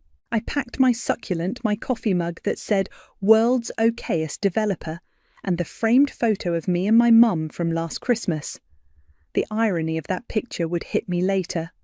Walking to my car with that pathetic box felt like a death march. No severance, no warning, just a "thanks for your service" and a pamphlet about Cobra insurance I couldn't afford. I sat in my Honda Civic for 20 minutes, scrolling through my bank account. Rent was due in 8 days. I had maybe 6 weeks of expenses saved if I ate ramen and cancelled everything. Pride is expensive, but desperation makes you swallow it anyway. I called my mum. "Yvonne, what's wrong? You never call during work hours." "Hey Mum, I got laid off today." Silence. Then, "Oh, that's unfortunate. I was wondering if I could stay with you for a few weeks, just until I find something new. I can help with groceries and—" "Honey, that's not going to work." The words hit like ice water. "What do you mean?" "I'm renovating the guest bathroom. There's dust everywhere, and Ashley's been having a hard time, so she's staying in your old room temporarily." Ashley. My cousin who'd never held a job longer than 6 months and spent her days taking selfies with overpriced lattes. "Mum, I just lost my job. I need help." "I understand that, but I have my own situation to manage. Maybe try Will. Doesn't he have that big apartment?" "I can't just impose on friends like that." "Well, you'll figure something out. You always do. Listen, I have to go. Ashley and I are trying a new yoga class." The line went dead. I sat there holding my phone, staring at the black screen. 29 years of being the responsible daughter, the one who called every Sunday, the one who remembered birthdays and brought thoughtful gifts, the one who got good grades and a stable job and never asked for anything. And when I finally needed help, I got, "You'll figure something out." I drove home to my studio apartment and stress ate leftover Chinese food while updating my resume. LinkedIn became my new religion, indeed my daily prayer. But the tech market was brutal, and every rejection email felt like another kick while I was down. 2 days later, I was doom-scrolling Instagram when I saw it. Ashley had posted a mirror selfie in what was unmistakably my childhood bedroom. Same yellow walls I'd begged Mum to let me paint purple in high school. Same window where I used to sit and read. Same built-in desk where I'd done homework and learned to code. The caption read, "Auntie Desiree is literally the best. So grateful for family who shows up when you need them most. True blessed Nor family first. New chapter." 43 likes, including one from my mother. I screenshotted it before I could stop myself, then immediately hated that I did. But I kept staring at it. Ashley's perfectly contoured face beaming in my space. My mother's heart emoji in the comments, "Anything for my girls." My girls, plural. I wasn't one of them anymore. I scrolled further. There was Mom at Ashley's birthday dinner last month, arm around her at some expensive restaurant. Ashley getting her nails done with Auntie Desiree. Ashley and Mom at a farmer's market, both laughing at something off camera. A whole relationship I wasn't part of. A whole life happening in the space I used to occupy. My phone buzzed, a text from Will. "Hey, heard through the grapevine about work, you okay?" I stared at the message for a long time. Then I opened my notes app and started typing. "If no one has space for me now, I'll make space in a new world where they won't belong." I deleted it, typed it again, deleted it again. Then I saved it as a draft and texted Will back, "Not really. Can we talk?" Some bridges burn themselves, others you light the match and walk away. I was about to learn the difference. Will's couch was beige and lumpy, but it was free and came with Wi-Fi. That's all I needed. "You can stay as long as you want," he said, handing me a pillow that smelled like fabric softener. "Seriously, I'm barely here anyway." "I'll find something soon. 2 weeks max." "Yvonne, chill. We're friends. This is what friends do." Friends.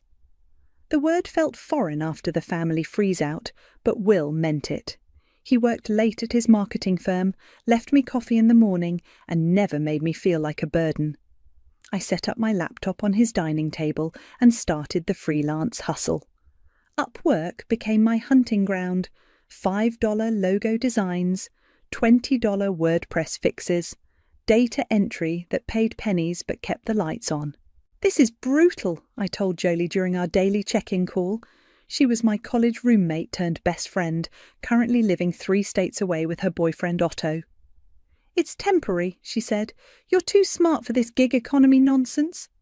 "Smart doesn't pay rent." "What about that data visualization thing you were working on at your old job, the one that tracked user behavior patterns?" I paused mid-bite of my dollar store ramen. "What about it?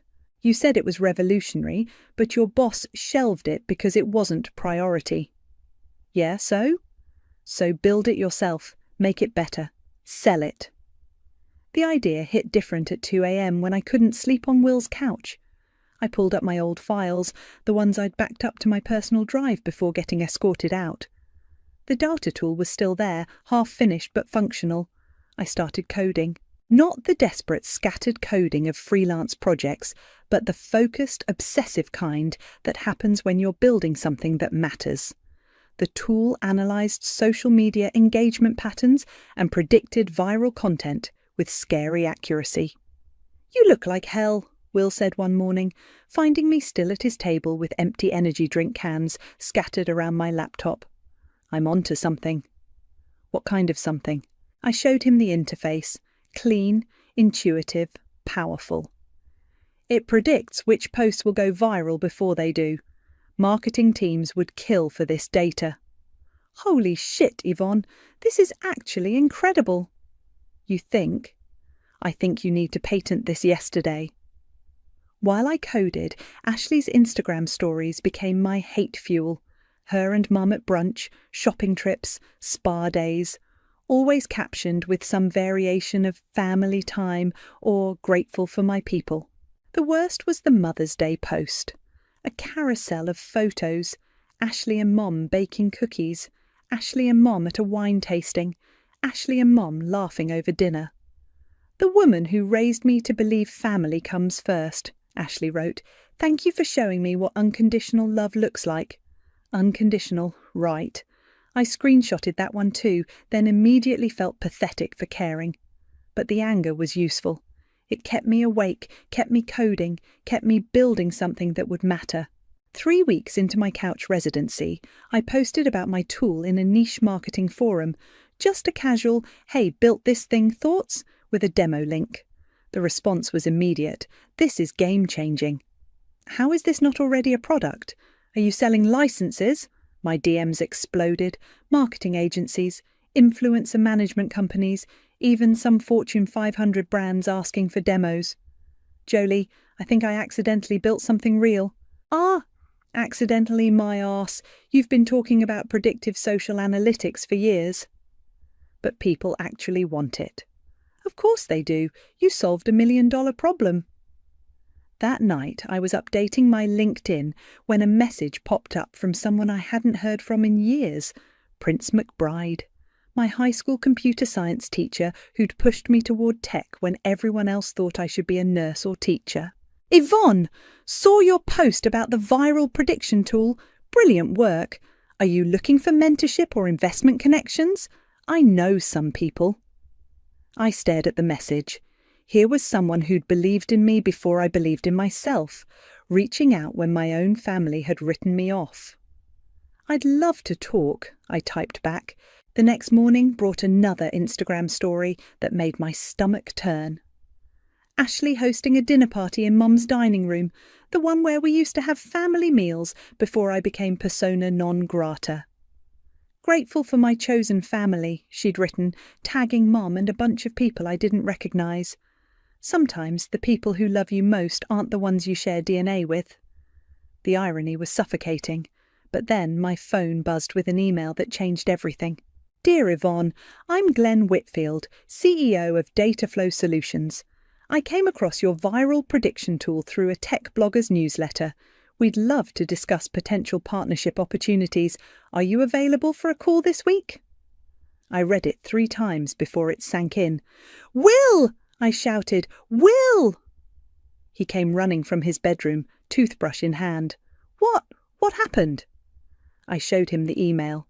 His eyes widened.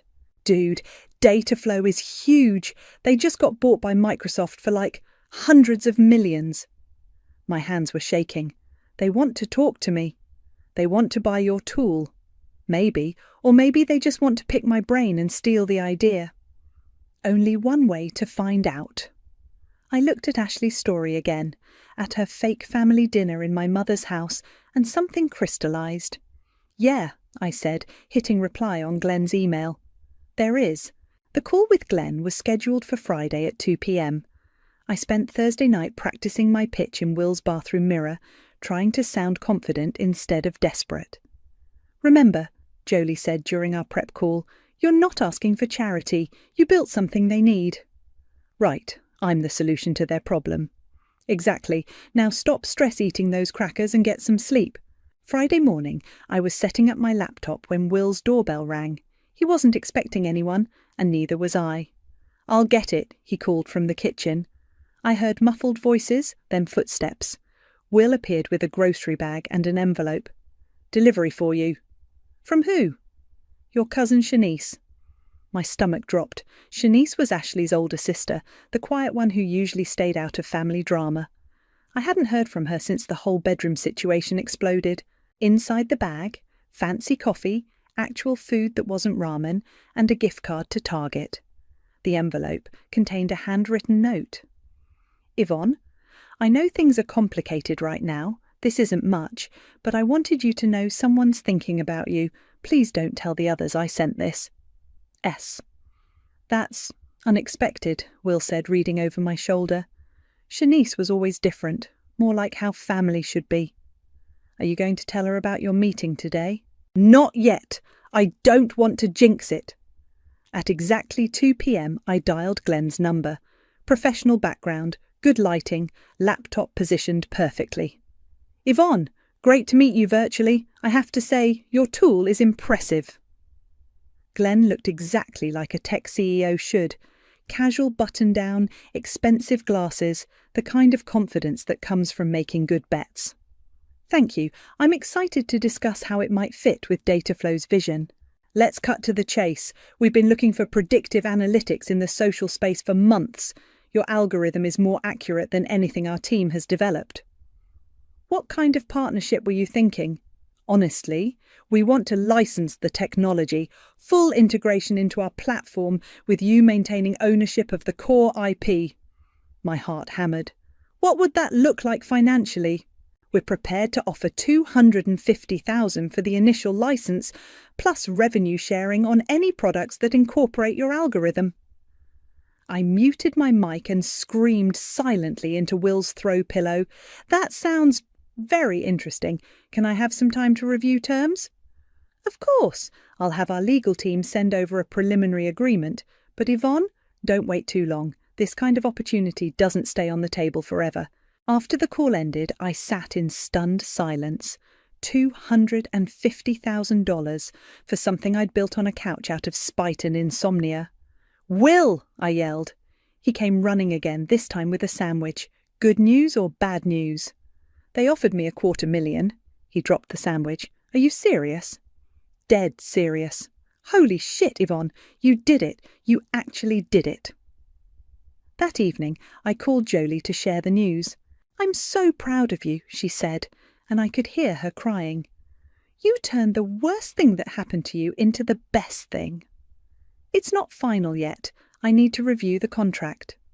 "It will be. You know what this means, right? Financial security. Freedom. You can stop sleeping on couches. You can build whatever life you want." After we hung up, I opened Instagram without thinking. Ashley had posted a story from some trendy restaurant, clinking glasses with Mum. "Date night with my favourite lady," the caption read. "Some people are just meant to be in your life forever." I stared at it for a long moment, then opened my notes app and started typing. "House hunting begins tomorrow." But first, I had a different kind of research to do. I pulled up real estate listings in the nicest part of town, the area where Mum had always dreamed of living, but could never afford. Will, what do you know about buying houses? Absolutely nothing. Why? I'm going to need somewhere to live that isn't your couch. You could get an apartment, something nice. I could, or I could get a house, with guest rooms, and a big kitchen for hosting dinners. He caught my tone. Ah, the revenge plot thickens. It's not revenge, it's strategic positioning. Sure it is. My phone buzzed with a text from an unknown number. Hey, it's Shanice. Got your number from the family group chat before I left it.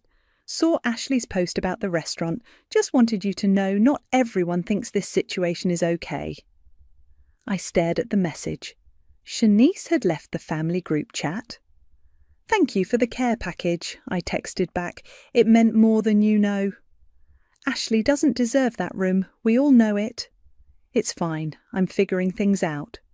I'm sure you are. You always were the smart one. Before I could respond, another text came through. If you ever want to talk about what really happened, I have stories. Ashley isn't as innocent as she pretends. My pulse quickened. What kind of stories? The kind that would make Aunt Desiree rethink her golden child, but only if you want to know. I set the phone down and walked to Will's window, looking out at the city lights. Somewhere out there was a house with my name on it. Somewhere out there was a life I was about to build from scratch. And somewhere out there, Ashley was posting selfies in my childhood bedroom, completely unaware that the girl she'd helped push out was about to push back. Will, I called, do you know any good real estate agents? Why? Because I'm about to buy a house they'll never walk into. The Dataflow offices occupied 3 floors of a glass tower downtown. I'd never been in a building this expensive, where even the elevator buttons felt premium. You've got this, I whispered to my reflection in the polished steel doors. Glenn met me in the lobby, all smiles and firm handshakes. Yvonne, ready to change the world? As ready as I'll ever be. The conference room had floor-to-ceiling windows and a table that could seat 20. Only 5 chairs were occupied. Glenn, 2 other executives, a woman from legal, and me. Before we dive into contracts, Glenn said, we'd love to see the tool in action. Live demo? My laptop connected to their massive wall screen. I pulled up the interface I'd built on Will's couch, the one that had started as angry coding sessions fueled by family rejection. This is Social Seer, I began, my voice steadier than I felt. It analyzes engagement patterns, user behavior, and content metadata to predict viral potential with 94% accuracy. I clicked through a demo showing how the algorithm had correctly predicted which posts would explode before they hit mainstream. The room went quiet. How long did this take you to build? Asked Sarah, the CTO. About 6 weeks of intensive development. 6 weeks, Glenn leaned forward. Our team estimated 18 months for something similar. I had motivation. Sarah laughed. That's one hell of a motivator. The predictive modelling alone should have taken months. I used a hybrid approach, combining sentiment analysis with engagement velocity tracking. Most platforms only look at one or the other. Brilliant, said Marcus from product development. Absolutely brilliant. The legal woman, Janet, slid a contract across the table. We've prepared the licensing agreement based on our preliminary discussion. I flipped through the pages, trying to look like I understood every clause. The number at the bottom made my hands shake. $250,000. The terms look fair, I said, hoping my voice didn't crack. There's one addition, Glenn said. We'd like to offer you a consulting position. Help us integrate Social Seer into our existing products. Another $50,000 annually, part-time. I set the contract down carefully. That's very generous. You built something in 6 weeks that our team couldn't crack in a year. We want to keep you around. I'll need to review this with my attorney. Of course, take your time. Well, not too much time. Glenn grinned. The market moves fast. Walking out of that building felt surreal. I had a $250,000 contract in my bag and a consulting offer that would pay more than my old salary for part-time work. I called Jolie from the parking garage. How did it go? They offered me the full amount, plus a consulting gig. Yvonne, oh my God, you did it! I can't believe this is real. It's real because you made it real. What's your first move? House hunting. Smart, buy something gorgeous. That afternoon, I met with Rebecca, the real estate agent Will had recommended. She was sharp, professional, and didn't blink when I told her my budget. First-time buyer? First-time everything, honestly. What are you looking for? Something with character, guest rooms, space to entertain, and I want it in Riverside Heights. Rebecca's eyebrows lifted slightly. Riverside Heights was where the doctors and lawyers lived, where Mum had always said we didn't belong. That's a competitive market, but we'll find something perfect. The first house she showed me was a colonial with a circular driveway and mature oak trees. Beautiful, but not quite right. The second was a modern farmhouse with an open concept and a gourmet kitchen. Closer, but still missing something. The third house made my heart stop. It was a craftsman-style home with a wraparound porch, bay windows, and a garden that looked like something from a magazine. The interior had original hardwood floors, a stone fireplace, and a kitchen island bigger than my old studio apartment. "This one," I said, before we'd finished the tour. "You want to see the rest?" "I want to see the guest rooms." Upstairs were 4 bedrooms, each with its own personality. The master suite had a walk-in closet and bathroom that belonged in a spa, but it was the smallest bedroom that sealed the deal. It had built-in bookshelves, a window seat, and morning light that made everything glow. It was exactly what my childhood room should have been. "I'll take it." "Don't you want to think about it? Maybe see a few more properties?" "No, this is the one." That evening I was back on Will's couch, contract signed and deposit transferred, when my phone rang. Unknown number. "Hello? Yvonne, it's your mother." My stomach clenched. "Hi, Mum." "I heard through the grapevine that you're doing well. Something about a tech deal." "Where did you hear that?" "Prince mentioned it to someone who mentioned it to me. Is it true?"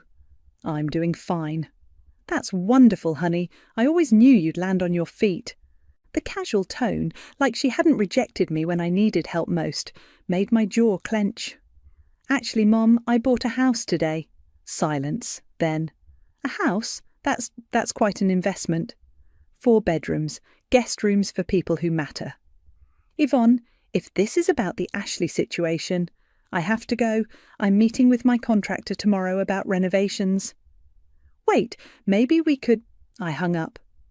Will found me staring at my phone. "Your mum?" News travels fast in small towns. What did she want? To pretend the last 2 months never happened. And I opened my notes app and typed, "Let's buy a house they'll never walk into." Then I deleted it and typed something better. "Welcome to the found family." Moving day came 3 weeks later. Will, Jolie and Otto drove up from 2 states away to help. Prince showed up with coffee and donuts, claiming he wanted to see what his former student had accomplished. "This place is incredible," Jolie said, walking through the empty rooms. "I can't believe you own this." "I can't believe it either."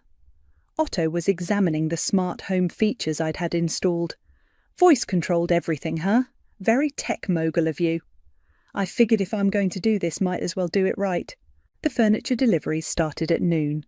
I'd gone full minimalist chic. Clean lines, neutral colours, but warm and inviting. The kind of space that said successful without screaming it. "Where do you want the dining table?" asked the delivery guy. "Main dining room, the one with the chandelier." Jolie followed me upstairs while the guys handled the heavy lifting. "So which room is your revenge headquarters?" "It's not about revenge." "Yvonne, you bought a house in the neighbourhood your mum always dreamed of living in, with more guest rooms than you could possibly need. This is absolutely about revenge." "Fine, maybe a little." "Good, she deserves it." That evening, after everyone had gone home and I was alone in my new house, I took a photo. Just the living room, warm lighting, a glass of wine on the coffee table. Cosy but elegant. I posted it on Instagram with a simple caption, "From rejected to homeowner." The responses started immediately. "Gorgeous place!" "You deserve this. Living your best life. But it was the DMs that got interesting. Ashley, OMG, your house is amazing. We should totally hang out soon. 3 cousins I hadn't heard from in months. So proud of you. Can't wait to visit. Family dinner at your place. And then, an hour later, Mum. Honey, your house is beautiful. I'd love to see it in person. Maybe we could talk. I screenshotted every message and sent them to Jolie. Look at these vultures, I texted. They smell money, she replied. What are you going to do? Nothing, for now. The next morning brought more messages. Ashley had posted a story. Some people really glow up, so inspired by family success. She'd reposted my house photo to her story with heart-eye emojis. I was making coffee when my doorbell rang. Through the peephole, I saw Shanice holding a small potted plant. Surprise housewarming gift, she said when I opened the door. Shanice, come in, come in. She stepped inside and stopped, taking in the open floor plan, the natural light, the carefully chosen furniture. Holy shit, Yvonne, this is incredible. Thanks, want the tour?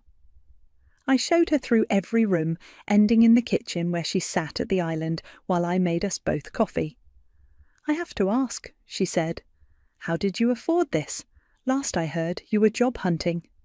I built something, sold the licensing rights. Built what? I explained Social Seer, the late nights coding on Will's couch, the deal with data flow. You're telling me you went from sleeping on a couch to buying a house in Riverside Heights in 2 months? Basically, yeah. That's amazing, and also explains why everyone's suddenly interested in being your friend again. What do you mean? Shanice pulled out her phone. Ashley's been posting about you non-stop since your house photo went up. Look, she showed me Ashley's stories from the past day. Screenshots of my Instagram post with captions like family goals and my brilliant cousin and success runs in the family. She's taking credit for your success. Worse, she's acting like you two are close, like she supported you through everything. My grip tightened on my coffee mug. What else? Your mum called my mum asking for your address, said she wanted to surprise you with a visit. Did your mum give it to her? No, but she will if Aunt Desiree keeps pushing. I walked to the window overlooking my backyard. The garden was professionally landscaped, with a patio perfect for entertaining. Shanice, can I ask you something? Sure.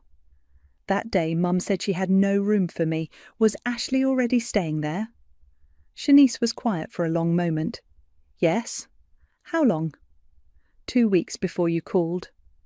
The betrayal hit fresh, even though I'd suspected. So when I asked for help, Ashley was already in your room, posting selfies and calling it her sanctuary. Why didn't you tell me? Because I was a coward, because family loyalty is complicated, because I didn't want to make things worse. And now you're successful and they all want back in, and that pisses me off. I turned back to her. Want to help me plan a housewarming party? What kind of party? The kind where I invite everyone who actually showed up when I needed them. And the people who didn't? They can read about it on Instagram. Shanice grinned. I'm in. When? Next Saturday. Small group. Will, Jolie, Otto, Prince, you, maybe a few others who proved they're real friends. What about the family? What about them? They're going to be furious when they find out they weren't invited. Good. That afternoon, I ordered a custom neon sign for the dining room. Simple, elegant script that would photograph beautifully, found family only. When the installation guy finished mounting it, I stepped back to admire the effect. Interesting message, he said. It's the most honest thing in the house. I took a photo of the sign and saved it to my drafts. Not ready to post it yet, but soon. My phone buzzed with another text from Mum. Sweetheart, I know things got complicated, but I'd really love to see your new place. I'm so proud of what you've accomplished. I stared at the message for a long time, then deleted it without responding. Some bridges don't deserve to be rebuilt. Saturday arrived with perfect weather and a house that looked like something from a magazine. I'd hired caterers, bought flowers, and spent the morning making sure every detail was perfect. "You're nervous," Will said, helping me arrange appetizers. "It's just us, your people." "I know, it's just, this feels important." "Because it is. You're celebrating more than a house. You're celebrating survival." Jolie and Otto arrived first, carrying a bottle of champagne and matching grins. "This place is even more gorgeous in person," Jolie said, hugging me tight. "I'm so proud of you." Prince showed up with a gift bag and his signature warm smile. "Yvonne, this is spectacular. You've built something beautiful here." "Thank you for believing in me when I didn't believe in myself. That's what teachers do.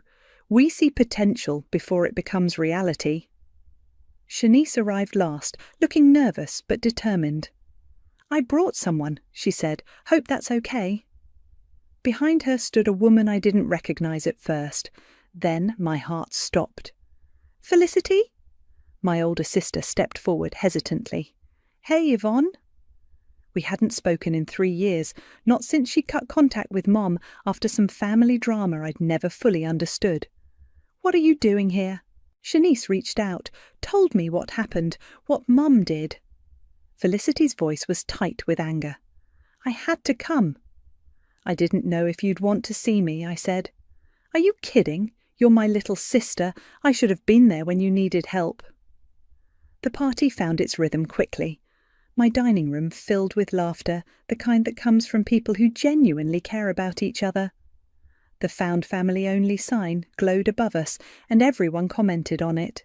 "That's perfect," Otto said, raising his glass. "To found family." "To found family," we all echoed. During dinner, Shanice pulled me aside. "There's something you should know about Ashley." "What now?" "She's been telling people she helped you get the data flow deal, says she connected you with someone who knew Glenn." "That's completely false." "I know, but she's posted about it, made it sound like she was your mentor or something." I pulled out my phone and found Ashley's latest post, a photo of her at some networking event with the caption, "So grateful I could help my brilliant cousin Yvonne land her dream deal. Family supporting family, draft mentorship, trust family first." She's unbelievable. It gets worse. She's been DMing people from your LinkedIn, trying to get meetings by name-dropping you. My jaw clenched. She's using my success to build her own network. Exactly.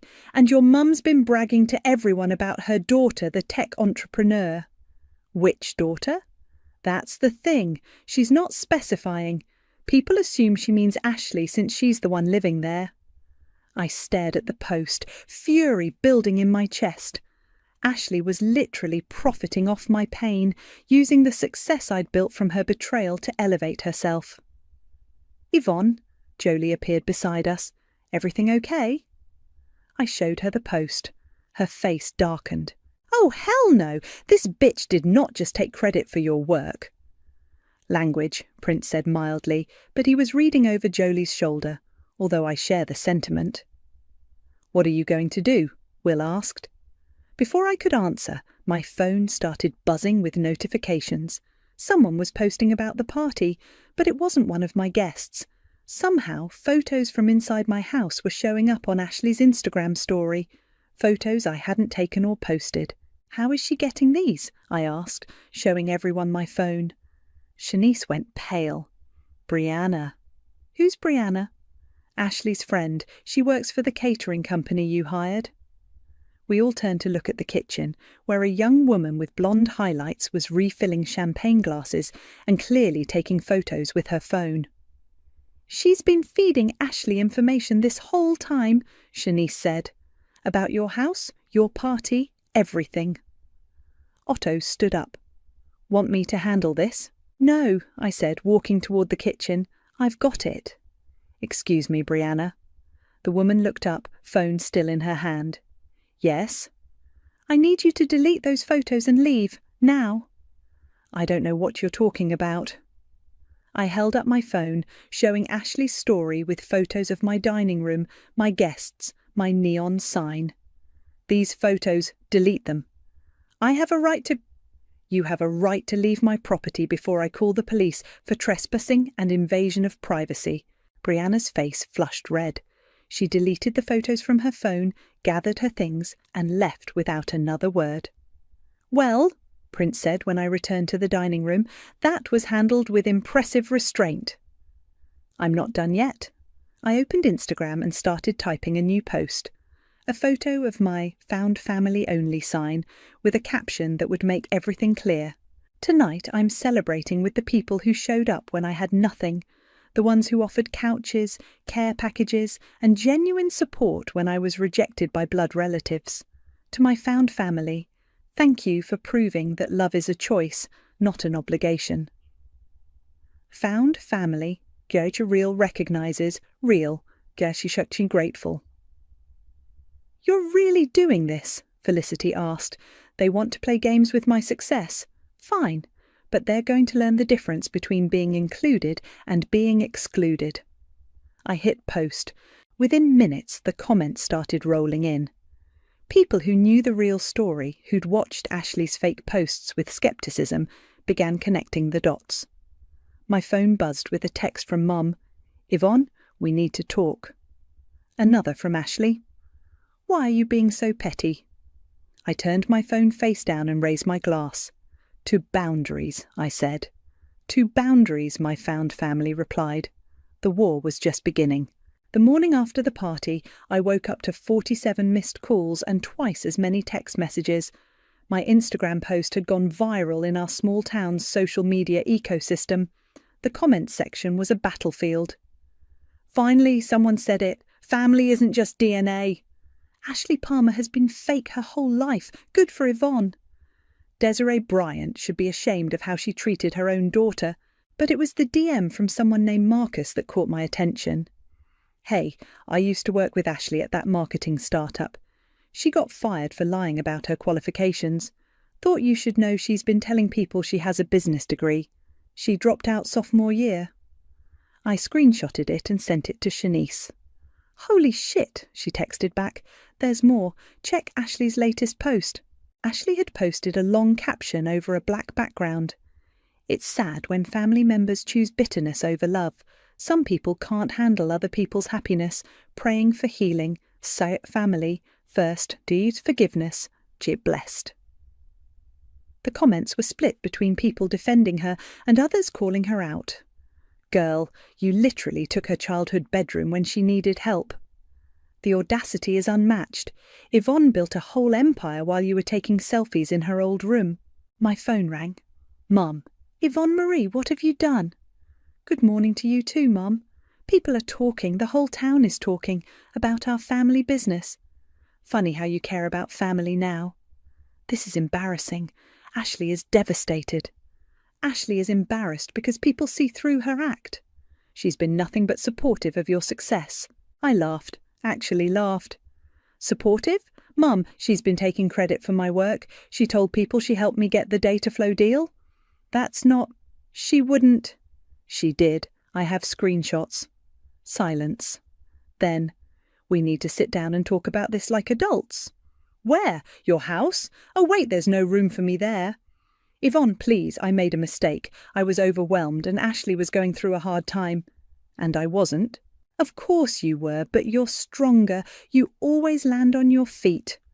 I landed on my feet because I had to, because the people who were supposed to catch me decided I wasn't worth catching.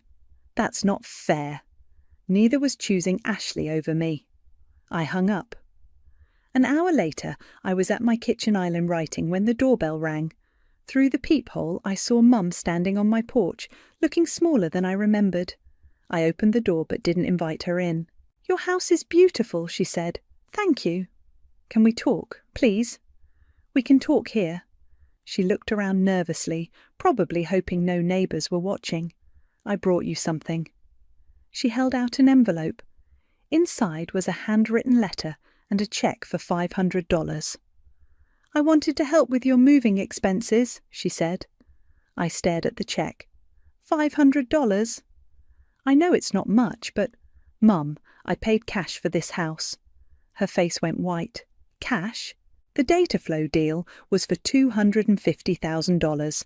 plus consulting fees. I didn't realise. You didn't ask. You assumed I was still the broke daughter who needed rescuing, but I rescued myself. Yvonne, I'm sorry. I made a terrible mistake. You made a choice. There's a difference. Ashley was in crisis. Her boyfriend left. She lost her job. And I lost my job too, but somehow her crisis mattered more than mine. You're right. You're absolutely right. I should have made room for both of you. There was room. You chose to fill it with someone else. Mum started crying. How do I fix this? I looked at her standing on my porch, finally seeing the daughter she'd rejected, finally understanding what she'd lost. I don't know if you can. Please, you're my daughter. I was your daughter when I called asking for help. I was your daughter when I was sleeping on a couch. Where was this energy then? I was wrong. I was so wrong. Yes, you were. I started to close the door, then stopped. Mum, I wrote you a letter. I was going to mail it, but since you're here... I went inside and returned with an envelope. This explains everything I couldn't say on the phone. She took it with shaking hands. Will you read it to me? No. Some things you need to process alone. After she left, I called Felicity. How are you holding up? She asked. Honestly, I feel lighter, like I finally said everything I needed to say. Good, you deserve to be heard. Felicity, can I ask why you cut contact with Mum? Same reason you should have years ago. She's toxic. She plays favourites, manipulates situations, and never takes responsibility for the damage she causes. I always thought I could fix it, make her proud enough to love me consistently. You can't earn love from someone who uses it as a weapon. That evening, Shanice texted me. Ashley just moved out of your mum's house. What happened?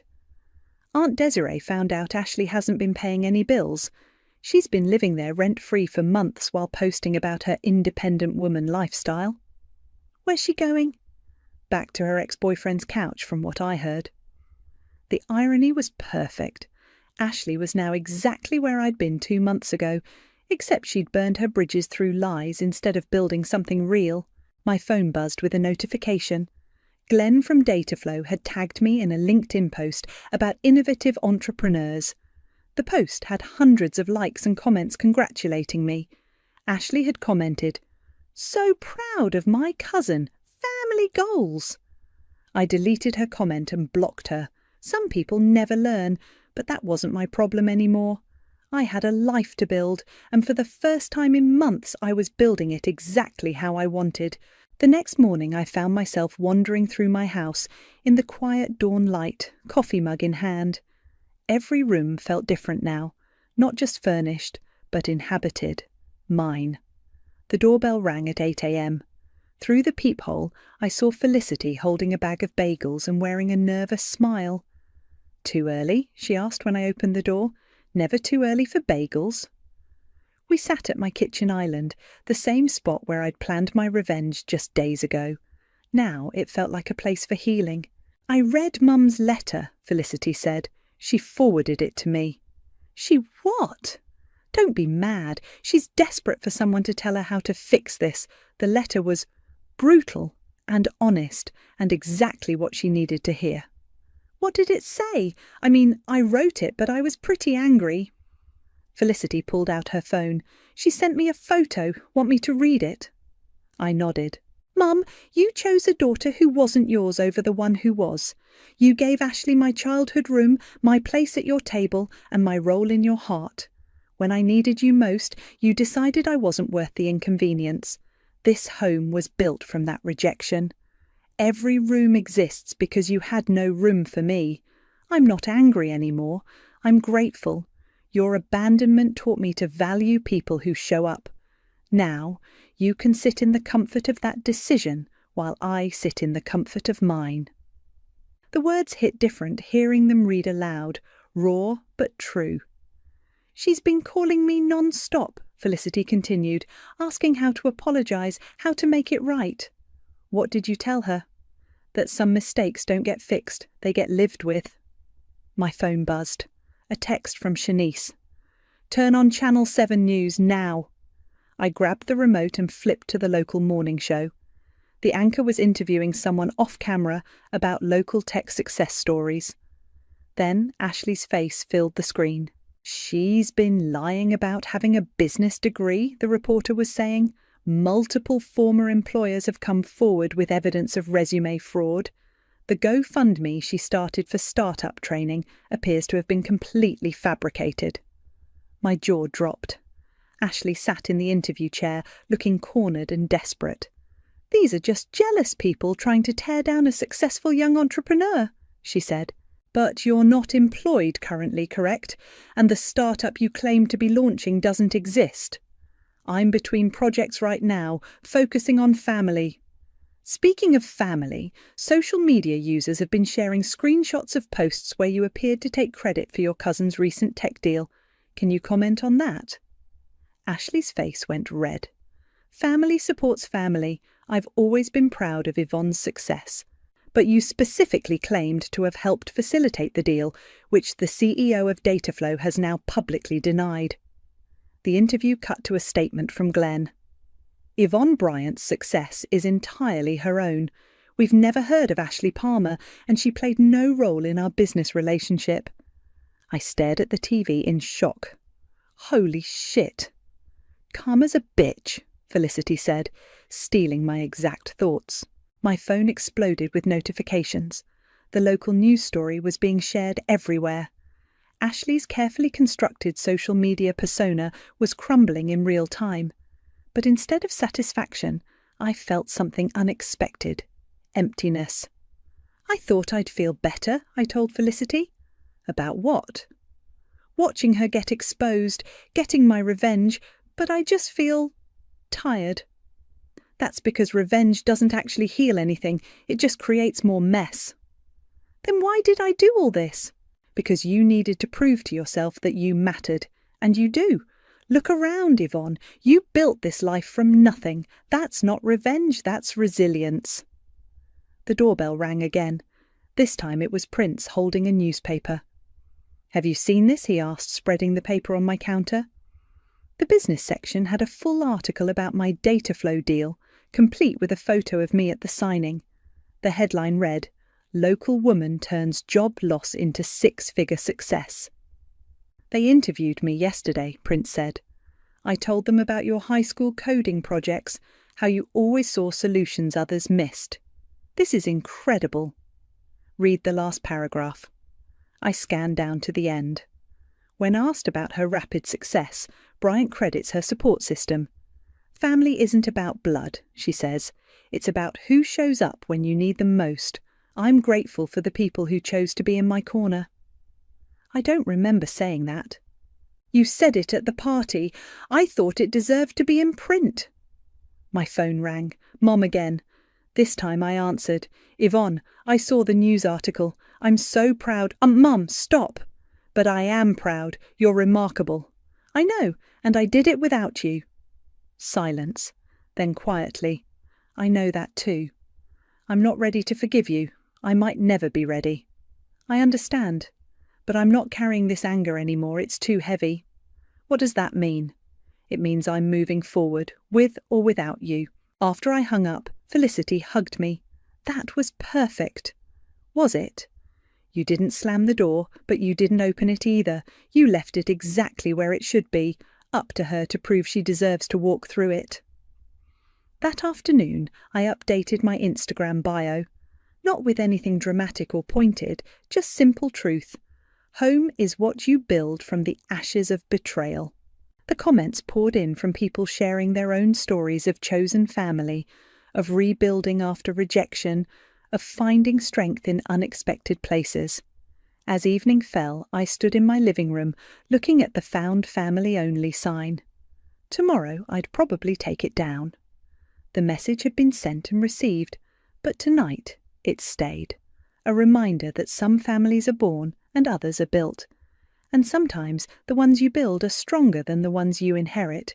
My phone buzzed one last time, a text from Will. Proud of you, not for the money or the house or the revenge, for choosing yourself. I smiled and typed back, Thanks for the couch when I needed it. Thanks for showing me what real family looks like. Outside, my neighbourhood was quiet and peaceful. Inside, my house was warm and mine. And for the first time in months, that was enough. I stared at my phone, thumb hovering over the send button. The DM to Luxury Lifestyle was ready to go. Hi, I noticed you're looking for a reliable cleaning service. I'd love to help maintain your beautiful home. My heart pounded. What's the worst they could say? No? I'm Sophia, and 6 months ago I became my family's favourite cautionary tale. The college dropout, the failure, the girl who cleans houses for a living. Sophia! My mother's voice pierced through my bedroom door. Lana just got accepted to her medical residency. We're having a family dinner to celebrate. Of course we were. Lana, my perfect cousin, could sneeze and my family would throw a parade. Coming, Mom, I called back, quickly hitting send on the DM before I could chicken out. My tiny bedroom felt suffocating. The same room I'd had since high school, now doubling as my office since moving back home. The family dinner was exactly what I expected. Our cramped dining room buzzed with praise for Lana while I pushed food around my plate. So, Sophia, Lana's sugary voice cut through the chatter. Still cleaning houses? Actually, I'm building my own. Did you hear about the scholarship program at community college? My sister Amara interrupted. It might help you get back on track. I gripped my fork tighter. I don't need... Speaking of track, my mother chimed in. Remember when Sophia was going to be an accountant? Before the incident? The incident. That's what they called my decision to drop out when Dad refused to help with tuition anymore. Apparently getting divorced meant he was done being a parent. I'm doing fine, I said firmly. My business is growing. Lana snorted into her wine glass. Business? Is that what we're calling it now? At least she's working. Matthew, Lana's fiancé, spoke up unexpectedly. Nothing wrong with honest work. The table fell silent. I shot Matthew a grateful look, but the damage was done. Of course there's nothing wrong with it, my mother said quickly. We just want better for Sophia, more respectable options. I pushed my chair back. I should go, early start tomorrow. Oh, right, Lana smirked. Those toilets won't scrub themselves. I left without responding, but my hands shook as I climbed the stairs to my room. My phone buzzed, probably more family judgment, but when I checked, my heart stopped. Luxury Lifestyle had responded, Interesting timing. Our regular service just cancelled. Can you come by tomorrow? Address attached. I googled the address and nearly dropped my phone. It was the Weaver Mansion, one of the most exclusive properties in town. Another text came through, this one from my best friend Kylie. How bad was dinner? The usual, I typed back, but I might have just landed a huge client. Want to help? Girl, you know I'm in. What time? 6 a.m, bringing coffee and supplies. They have no idea what's coming, do they? I smiled, thinking of Lana's smug face. No, they really don't. The next morning, Kylie and I pulled up to the Weaver Mansion in my beat-up Honda, armed with professional-grade supplies I'd been slowly collecting. The sun wasn't even up yet. Holy, Kylie whispered as we approached the door. This place is massive. A distinguished older man opened the door. Sophia. Yes, sir. Mr. Weaver? He nodded, studying us carefully. You're early. Always am, sir. This is my assistant, Kylie. He led us through the house, pointing out specific concerns. I took detailed notes while Kylie documented everything with photos, a system we'd developed over the past few months. Previous service missed a lot of details, he commented, running a finger along a baseboard. Details are my specialty, Mr. Weaver. May I? I pulled out a microfiber cloth and demonstrated my technique on a nearby mirror. The glass came alive, sparkling in the morning light. He raised an eyebrow. Impressive, you have references. I handed him my phone, showing carefully curated before and after photos from previous jobs. Small ones, but quality work. When can you start? We're ready now, sir. He smiled for the first time. Then get to work. 12 hours later, Kylie and I collapsed in my car, exhausted but triumphant. The house gleamed. Mr. Weaver had already booked us for regular service and requested our card for his friends. My phone buzzed with a text from Lana. "Mom says you missed family game night. Too busy with your little cleaning job?"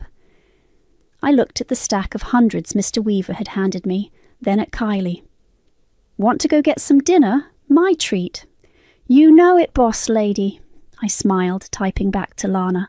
"Sorry, too busy building my empire." She sent back a laughing emoji, but soon enough she wouldn't be laughing anymore. 1 year can change everything. I stood in my office, a real one this time, with floor-to-ceiling windows overlooking downtown, reviewing applications for new staff members. "Sophia!" Kylie burst in, waving her tablet. "The Ashworth account just signed. That's our 5th mansion this month." I grinned, remembering how it all started with Mr. Weaver. After that first day, he'd become more than a client. He'd become our champion. "Have you seen this?" Kylie turned her tablet toward me, showing an Instagram post. Lana, posing in front of some luxury store, captioned, "Said yes to the dress. Jai bridal shower, Jan char blessed life." "Ignore it," I said, turning back to the applications. "No, look at the comments. Your mum's organising the shower at some fancy mansion. Guess whose house they're using?" I looked closer and nearly choked. The address listed was mine, the sprawling estate I'd purchased 3 months ago through a holding company. Only Mr. Weaver knew I owned it. Everyone else thought I was just the property manager. My phone rang. "Speaking of the devil, hello, Mother. Sophia, darling, are you still managing that beautiful house on Highland Drive?" I smiled into the phone. "Yes, why?" "Well, we're planning Lana's bridal shower there next month. The owner approved it, but we need someone to ensure everything's perfect. Since you're familiar with the property, you want me to clean it?" "Don't be difficult, dear. We need someone who knows the house. I'll pay your usual rate." I caught Kylie's eye. She was barely containing her laughter. "Of course, Mother. Anything for family." After hanging up, Kylie lost it.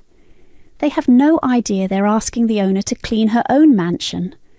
"And they won't know until I'm ready," I said, but my smile faded. "Remember last Christmas?" Kylie's face darkened. We both remembered the family dinner where Lana had announced her engagement, followed by 20 minutes of not-so-subtle digs about my servant's work. "They'll find out eventually," Kylie said softly.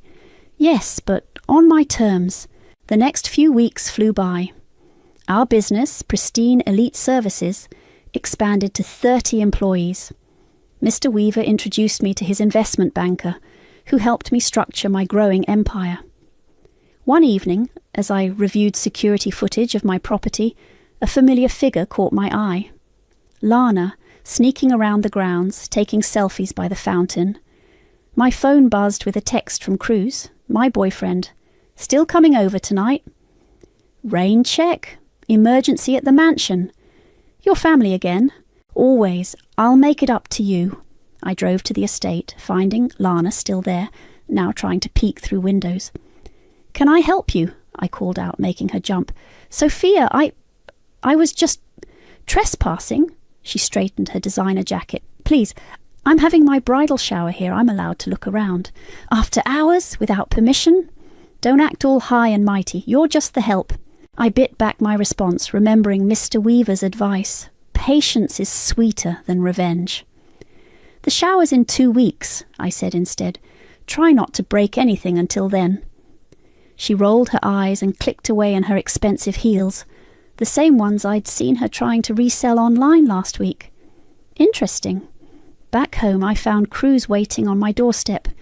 "Thought you might need this," he said, holding up a bottle of wine. Inside, I told him about Lana's trespassing. "When are you going to tell them?" he asked, pouring 2 glasses. "At the shower. I want them all there." "Is it worth it?" I showed him my phone, a notification from our hiring portal. An application had just come in under a fake name, but the email address was unmistakably Lana's. "She's applying for a housekeeping position?" Cruz whistled. "Little Miss Perfect must be desperate." medical school debt, I explained. Plus that lifestyle she can't actually afford. I had our accountant check. So, what's your plan? I sipped my wine. First, we host the perfect shower. Let them marvel at the mansion, make their little jokes about me cleaning it. Then I show them who really owns it, and maybe if Lana's really desperate for work, I'll have an opening. Cruz shook his head. You're terrifying sometimes, you know that? I learned from the best. My own family. My phone buzzed again. A text from my mother. Don't forget to polish the marble floors extra well for the shower. We want everything perfect for Lana's special day. I showed Cruz the message. Don't worry, Mother. Everything will be absolutely perfect. And it would be, just not in the way they expected. The morning of the bridal shower, I was up before dawn, directing my staff with military precision. Every surface gleamed, every flower arrangement was perfect, and every detail was exactly as I'd specified. The ice sculptures are here, Kylie called from the foyer. Where do you want them? Dining room and garden terrace, I replied, adjusting a crystal vase. And Kylie, make sure everyone's gone before the guests arrive. Today, I'm just the help. She squeezed my shoulder. You're never just anything. At exactly noon, my mother arrived with her planning committee. I watched from the security room as they gawked at the mansion. Sophia! My mother's voice echoed through the halls. Where are you hiding? I emerged in my work clothes, designer black pants and a crisp white shirt. Professional, but not too professional. Everything's ready, I said, just as requested. My sister Amara swept in, carrying gift bags. Oh my God, this place is incredible. How does someone afford this? Hard work, I muttered. What was that? Nothing. Where do you want these set up? The guests started arriving at 2. I stayed in the background, watching as Lana held court in my great room, perched on my custom Italian sofa. The owner must be loaded, she gushed to her friends. I heard they have houses like this all over the world. I bit back a smile. The only other property I owned was a small beach house. So far. Sophia! My mother's sharp voice cut through my thoughts. The ice sculptures are dripping too fast. Can't you do something? Physics, Mother. I can't control melting points. Well, at least clean up the water before someone slips. We can't have accidents at Lana's perfect day. I grabbed a towel, playing my part. As I knelt to wipe the floor, Lana's voice carried across the room. It must be so weird for Sophia cleaning a house like this, knowing she'll never have anything close to it. My phone buzzed in my pocket. Another notification from the hiring portal. Lana had updated her application, marking herself as immediately available. Sophia, Lana called out, be a dear and fetch more champagne. I straightened up slowly. Of course, anything else? Actually, my mother chimed in, tell everyone about how you clean this place. It's so spotless. You must spend hours on your hands and knees. The room erupted in tittering laughter. I saw Matthew, Lana's fiancé, wince slightly. You know what they say, I replied smoothly. Cleanliness is next to godliness. And some of us are closer to God than others, Lana smirked, raising her champagne glass. My phone buzzed again, this time a text from Cruz. Remember, you're the one in control. I took a deep breath and grabbed the microphone from the gift table. Actually, I'd love to tell everyone about this house. Sophia, my mother warned. Now isn't the time. No, Mother, I think it's exactly the time. You all want to know about this mansion? About who owns it? The room fell silent. Lana's perfect smile faltered slightly. Sophia, Amara stepped forward, don't make a scene. A scene? I laughed. I'm just giving the guests what they want, the full tour, starting with the front entrance. Before anyone could stop me, I walked toward the foyer, my heels clicking on the marble floors I'd chosen myself. The crowd, intrigued by the drama, followed. The interesting thing about this house, I continued, approaching the massive front door, is its history. It was bought 6 months ago by a new company, very private owner. We know all this, Lana interrupted. Get back to work. I pushed open the heavy door, revealing the brass plaque beside it. Do you know the owner's name, Lana? She squinted at the plaque, then froze. There, in elegant lettering. Norris Estate. That's... my mother stammered. That can't be... Welcome to my home, I said quietly. All of it. Every room you've been mocking me in for the past hour. Mine. The silence was deafening. Lana's champagne glass slipped from her hand, shattering on my imported tiles. Don't worry about the mess, I said, my voice steady. I know a great cleaning service. My phone buzzed one final time. Another notification from the hiring portal. Lana's application status, under review. I turned to the stunned crowd. I think the party's over. Please collect your gift bags on the way out. And Lana, I met her wide eyes. Good luck with the job hunt. I hear the cleaning industry is always hiring. The look on their faces as they filed out was worth every second of waiting. But as I stood in my empty foyer, surrounded by the evidence of my success, I wondered why victory tasted so bittersweet. The morning after the bridal shower, I sat in my office reviewing Lana's job application. Her fake name, Lauren Smith, didn't hide the desperate tone in her cover letter. You're really going to do this? Cruz asked, leaning against my desk. Look at these numbers, I said, sliding over a folder. Credit card debt, student loans, 3 months behind on her car payments. Little Miss Perfect is drowning. And you're going to be her lifeguard. More like her wake-up call. My phone lit up with texts from family members, mostly variations of "How could you?" and "We need to talk." I ignored them all. Kylie burst in, waving her tablet. You need to see this, Lana's latest Instagram post. The photo showed Lana in front of a luxury spa, caption reading, Self-care day, Sir blessed her unbothered. But the location tag betrayed her. It was from 6 months ago. She's recycling old posts, Kylie said. Classic desperation move. My office phone rang. Mr. Weaver. Sophia, my dear. I heard about yesterday's revelation. News travels fast. Indeed. Your cousin's fiancé just called me, asking about job opportunities for her. I sat up straighter. Matthew contacted you? He's worried. Says she's been hiding bills, making excuses about missing payments. The wedding venue already cancelled for non-payment. After hanging up, I pulled up the security footage from yesterday. There, Lana slipping a silver candlestick into her purse when she thought no one was watching. She tried to steal from me, I said quietly. Cruz moved behind me, massaging my shoulders. What are you thinking? I'm thinking it's time for a meeting, I texted Lana. Coffee tomorrow, just us. We should talk. Her response came quickly. Can't. Busy with wedding plans. Really, because I have security footage we should discuss. 3 dots appeared, disappeared, appeared again. Finally, where and when? The next morning I waited at my favourite cafe, watching Lana's BMW pull up. The car that was apparently 3 payments behind. You look tired, I said as she sat down. Cut the act, she snapped. What do you want? I placed a folder on the table.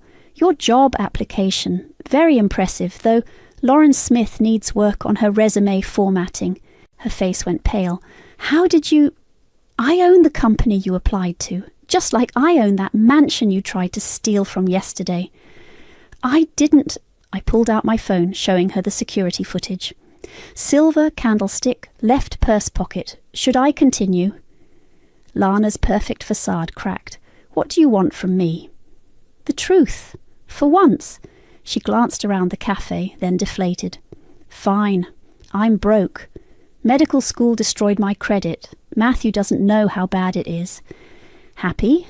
Not yet. I opened the folder. Here's my offer. A real job, good salary, benefits. But with conditions. You want me to clean houses for you? I want you to learn what honest work feels like. 3 months minimum. No quitting, no shortcuts. And if I refuse, I slid over printouts of her financial records, then these might find their way to Matthew, along with the security footage. Tears welled in her eyes. You're enjoying this, aren't you? Actually, no, but someone once told me I'd never amount to anything, that cleaning houses was beneath our family. Remember that person, Lana? She looked away. I was wrong, okay? Is that what you want to hear? What I want is for you to show up Monday at 7 a.m. Kylie will train you. You'll work hard, learn humility, and maybe, just maybe, find out what it means to earn something instead of pretending to deserve it. My phone buzzed. A text from Matthew. Thank you for giving her a chance. Lana noticed the text. He knows. He cares about you, more than your image, your status, or your lies. Maybe think about that while you're learning to scrub toilets. She stood up, designer bag clutched tight. You've changed, Sophia. No, I just stopped letting people like you define my worth. See you Monday, employee. After she left, Cruz called. How'd it go? She took the job. And how do you feel? I watched through the window as Lana sat in her car, shoulders shaking. Like I just became everything I hated about them. No, Cruz said firmly. You're giving her what no one gave you, a chance to learn from her mistakes. Monday's going to be interesting. Want me to bring popcorn? Despite everything, I laughed. Just bring gloves, size small. Something tells me Lana's never worn a pair in her life. The cafe barista brought my check, and I caught my reflection in the window. The woman staring back wasn't the same one who'd started cleaning houses a year ago. I just hoped she was someone I could still be proud of when this was all over. Monday morning arrived with a light drizzle and a text from Kylie. Your cousin's here, looking like she stepped out of Vogue. I walked into our company's training centre to find Lana perched awkwardly on a metal folding chair, wearing designer workout clothes and full makeup. Those clothes are inappropriate, I said, dropping a company uniform on the table. Change. This outfit cost more than our starting salary? Probably. Bathrooms down the hall. When she returned in the black pants and navy polo, something had shifted. Without her armour of luxury brands, she looked younger, vulnerable. First lesson, Kylie announced, wheeling in a cart of supplies. Tool, recognition and safety protocols. I know how to clean, Lana protested. Show me how you disinfect this counter, Kylie challenged. Lana grabbed a spray bottle and paper towel, wiping haphazardly. Wrong, Kylie said. You just cross-contaminated 2 surfaces and wasted product. Start over.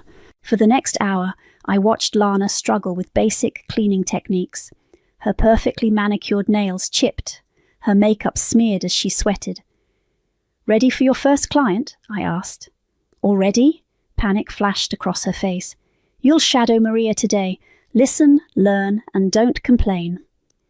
Maria, one of our best team leads, gave me a knowing look as she led Lana to the company van. My phone buzzed. My mother. Again. Hello, Mother. This has gone too far, Sophia. Making Lana work as a maid. What will people think? They'll think she's earning an honest living, like I did. We're having a family meeting tonight. Your attendance is mandatory. I laughed. Mandatory? I'm not 16 anymore. No, you're acting like you're 6, playing these revenge games. Games? I cut her off. Like the games you played, making me feel worthless because I chose a different path? Silence. I have to go, Mother. My empire needs running. Hours later, Kylie sent me a video. Lana on her knees, scrubbing a bathroom floor, tears mixing with sweat. Should we ease up? Kylie asked. Is Maria being fair? Completely. This is standard training. Then no, let her learn. At 5 o'clock, Lana stumbled into my office. Her polo was stained, her hair a mess. I quit, she announced. Right, sit down. I mean it. I'm done. Sit down. She collapsed into a chair. Rough first day? I asked, sliding her a bottle of water. How did you do this, day after day? Because I had no choice, because people like you made sure I knew I had no other options. She took a shaky breath. I'm sorry. For what specifically? The mockery, the judgment, the theft? All of it. I am awful. Yes, you are, but you're also capable of change. If you want to. She stared at her ruined manicure. Matthew says I need this, to learn humility. Smart man. He knows everything now, the debt, the lies. He's still with me, but now you have to earn his trust back, like you have to earn this job. A knock at the door interrupted us. Cruz entered carrying takeout bags. Thought you might need dinner, he said, then noticed Lana. Should I come back? No, I said. Stay. Lana was just deciding whether to return tomorrow. Lana stood slowly, wincing. Same time? 6 a.m. Maria requested you specifically. After she left, Cruz unpacked the food. You're not going easy on her. Would you believe she actually did better than I expected? Maria says she didn't complain once. People can surprise you. My phone lit up with texts. The family group chat, exploding about my absence at the mandatory meeting. They're at my mother's house right now, I said, plotting how to save Lana from my evil clutches. Let them plot. You're giving her something more valuable than their protection. What's that? A way out, a real one. I picked at my food, remembering my own first days cleaning houses. The aching muscles, the humiliation, the determination. You know what the hardest part was? I said quietly. Not the work. It was knowing my family thought I deserved to suffer because I chose this path. Cruz took my hand. And now I know they were wrong. About everything. My phone buzzed again. A text from Lana. Thank you for today. See you tomorrow. I showed Cruz the message. Think she means it? Only one way to find out. I typed back, bring coffee, you'll need it. Maybe redemption could start with a simple cup of coffee and aching muscles. It had worked for me after all. A week into Lana's employment, I arrived at the office to find her already there, organising supplies with Maria. Your cousin's not half bad, Maria said during our morning briefing. Quick learner, shows up early, doesn't complain much anymore. Stockholm Syndrome, Kylie suggested. Maybe she's actually changing, I said, surprising myself. The relative peace lasted exactly 3 hours. Then my mother stormed into the office, Amara trailing behind her. This ends now, Mother announced, slamming her designer purse on my desk. Good morning to you too. We've been patient, Sophia. We've tolerated your little power play, but enough is enough. I leaned back in my chair. Lana's an adult making her own choices. Choices? Amara scoffed. You're blackmailing her. Actually, a voice said from the doorway, she's helping me. We all turned to see Lana standing there in her uniform, hair pulled back, not a trace of makeup on her face. Darling, Mother rushed to her. We're here to take you home. Lana stepped away. I am home, or at least at work. This isn't you, Amara insisted. No, Lana agreed. The old me was a lie. Designer clothes I couldn't afford, a lifestyle built on credit cards, a wedding venue I had to cancel because I couldn't make the payments. Mother's face went pale. Cancel the venue? Sophia's not blackmailing me. She's giving me a chance to fix my mistakes, to learn what real work feels like. By scrubbing toilets, Mother spat. By earning something honestly for the first time in my life. The silence that followed was deafening. Well, I finally said, if we're done with the intervention, some of us have work to do. This isn't over, Mother warned. It is, Lana said firmly. I'm staying. After they left, Lana slumped against the wall. That was harder than cleaning the Andersons' pool house. You didn't have to defend me. Yes, I did. Because you were right about everything, even the hard parts. My phone buzzed. Matthew requesting a meeting. Your fiancé's worried about you, I said. He's the only one who should be. We're postponing the wedding. What? Until I can afford it honestly, until I'm better. I studied her face. No manipulation, no hidden agenda, just exhaustion and something that looked like hope. Take lunch early, I said. You've earned it. Later that day, I met Matthew at a coffee shop. How is she really doing? He asked. Better than expected. Why? He pulled out his phone, showing me Lana's latest social media post. No designer clothes, no luxury backdrop. Just her in uniform, smiling with her co-workers, caption reading, Day 7, learning humility, finding strength. She's different, he said, in a good way. People can change when they have to. Thank you, he said suddenly, for giving her this chance. Even though I forced her hand? Sometimes we need a push to face our demons. My phone lit up with another angry text from Mother. Matthew noticed. They'll never understand, will they? They don't need to. This isn't about them anymore. That evening I found Lana in the supply room, meticulously restocking shelves. You missed 3 family calls today, I said. I know, I was busy working. Careful, you're starting to sound like me, she laughed. A real laugh, not her usual practiced giggle. Worse things could happen. Like what? Like spending my whole life pretending to be something I'm not. Cruz appeared in the doorway. Dinner plans? Actually, Lana said, could I treat you both? First paycheck came through. I raised an eyebrow. You sure? It's not much. It's honest money. That makes it worth more than anything in my closet. Over pizza, not the fancy artisanal kind Lana used to Instagram, but greasy, perfect corner shop slices. She told us about her plans to downsize, to sell her designer bags, to be real. Mother will never forgive me, she said. For working? Cruz asked. For admitting I'm not perfect. I thought about my own journey, about the freedom that came with letting go of their expectations. Perfect is overrated, I said. Trust me. My phone buzzed one last time, a family ultimatum demanding I release Lana from her contract. I showed it to her. Want out? She wiped pizza grease from her hands, hands that now bore calluses like mine, and typed a response herself. I quit the family, not the job. See you at work tomorrow. Looking at her then, I realized something important. Revenge doesn't always taste like victory. Sometimes it tastes like cheap pizza and hard-won truth. 3 weeks into Lana's employment, I found her training new staff members. She stood straight-backed, confident, demonstrating proper cleaning techniques with the precision of a surgeon. Remember, she told the trainees, attention to detail isn't about perfection. It's about respect for yourself and the client. I caught Kylie's eye across the room. She mouthed, Who is this person? The front desk buzzed. Ms. Sophia, your sister Amara is here. Send her up.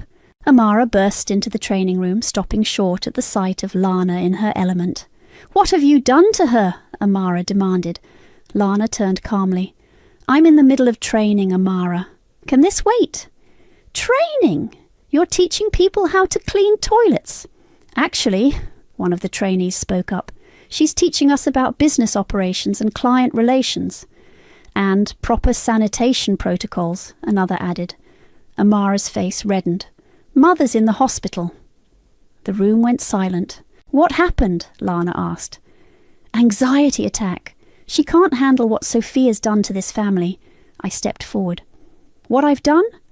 Look at us. Lana's playing maid, you're running some twisted revenge scheme, and Mother's falling apart. Miss Sophia? Maria appeared in the doorway. The Anderson contract needs your signature, and Mr. Weaver called about expanding services to his beach property. Running a legitimate business isn't revenge, I said quietly, but calling it that says more about you than me. Lana touched my arm. I'll handle this. You have work to do. Handle what? Amara snapped. You can't even handle your own life. Your wedding's cancelled. Your credit's ruined. My wedding's postponed until I can pay for it, honestly, Lana interrupted. My credit's improving because I'm actually paying my bills, and I'm handling everything just fine. By cleaning houses, by working hard, something our family seems allergic to. I left them arguing and retreated to my office, where Cruz waited with lunch. "Rough morning?" he asked. "Mother's in the hospital. Apparently I'm destroying the family by running a successful business and helping Lana get her life together." "How inconsiderate of you," my phone buzzed. "Matthew. Heading to hospital, want to know the truth?" I called him immediately. "Your mother's fine," he said. "It was a panic attack because Lana moved out of their guest house and refused to take their money." "She moved out?" "Into my apartment. She's selling her designer stuff to pay off debt. Your mother found out and, well..." After hanging up, I found Lana in the supply room, aggressively organising cleaning products. "You moved out. Last night. Should have done it weeks ago." She shelved a bottle of disinfectant. "They've been paying my credit card bills, trying to keep up appearances. I stopped them. That must have been hard." "Harder than scrubbing grout?" She smiled weakly. "Different kind of hard, but necessary." The afternoon brought more drama. Mother arrived, looking perfectly healthy, with reinforcements. 2 family friends who'd known us since childhood. "We're here for an intervention," she announced to my entire office. Lana emerged from the supply room. "Really, Mother, in front of paying clients?" Indeed, several wealthy customers were staring at the scene. "Mrs. Anderson," Lana addressed an elegantly dressed woman, "I'm so sorry for this disruption. Would you like to reschedule your consultation?" Mrs. Anderson looked between Lana and our mother. "Actually, I'm quite impressed with your professionalism despite this situation. Sophia, consider our contract renewed." Mother deflated slightly as Mrs. Anderson and other clients voiced their support. "You're all enabling this farce," she cried. "No, Mother," I said firmly. "We're running a business, a successful one. Your drama isn't welcome here." "Drama?" She laughed hysterically. "My daughters are servants." "I'm a business owner," I corrected. "And I'm learning to be one," Lana added, "through honest work, not handouts." The family friends looked uncomfortable. One whispered to Mother, "Perhaps we should go." After they left, Lana turned to me. "Think they'll ever understand?" "Does it matter any more?" She considered this, then picked up her cleaning cart. "I have the Peterson mansion at 3. Want to come show me those special marble restoration techniques?" I grabbed my supplies. "Thought you'd never ask." As we drove to the job, Lana said quietly, "You know what's weird? I'm actually happier now, tired, sore, but real."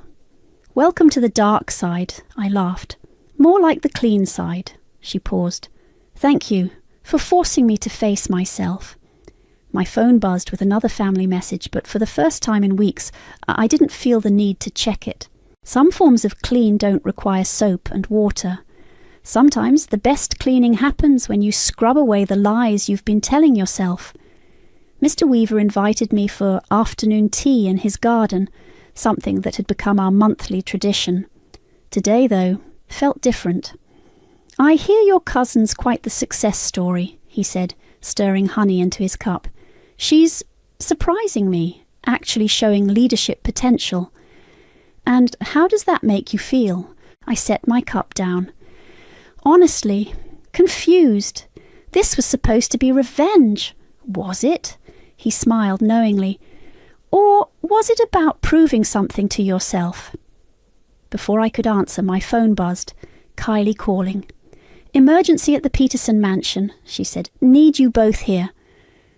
I found Lana already on site, directing staff with calm efficiency.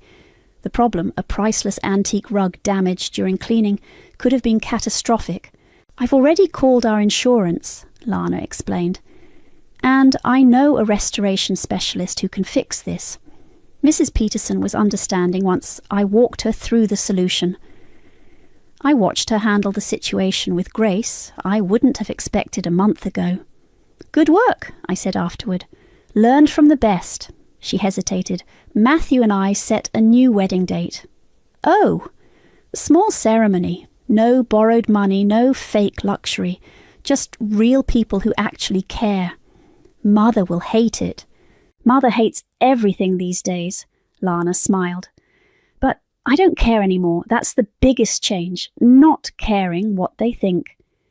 Back at the office, Cruz waited with surprising news. Your mother's here, he said. In your office, alone. I found her sitting straight-backed in my visitor's chair, looking smaller somehow. If this is another intervention, I started. It's not. She touched a framed photo on my desk, me and Kylie on opening day of our first official office. I've been thinking about your father. This wasn't what I expected. When he refused to help with college, she continued, I was angry, not at him, at you, for making me face his abandonment again. Mother, let me finish. I watched you struggle with cleaning jobs and it felt like failure, my failure. But look at this. She gestured around my office. You built something real. While I was busy maintaining appearances, you were creating substance. Why are you telling me this now? Because Lana showed me her new wedding budget today. It's modest, practical, honest, and I realized she learned that from you. My phone buzzed. A text from Lana. Mother apologized to you yet? Is this a coordinated effort? I asked, showing Mother the text. She actually laughed. Your cousin is, persuasive these days. Must be all that management training. So what now? Now? She stood, smoothing her designer dress.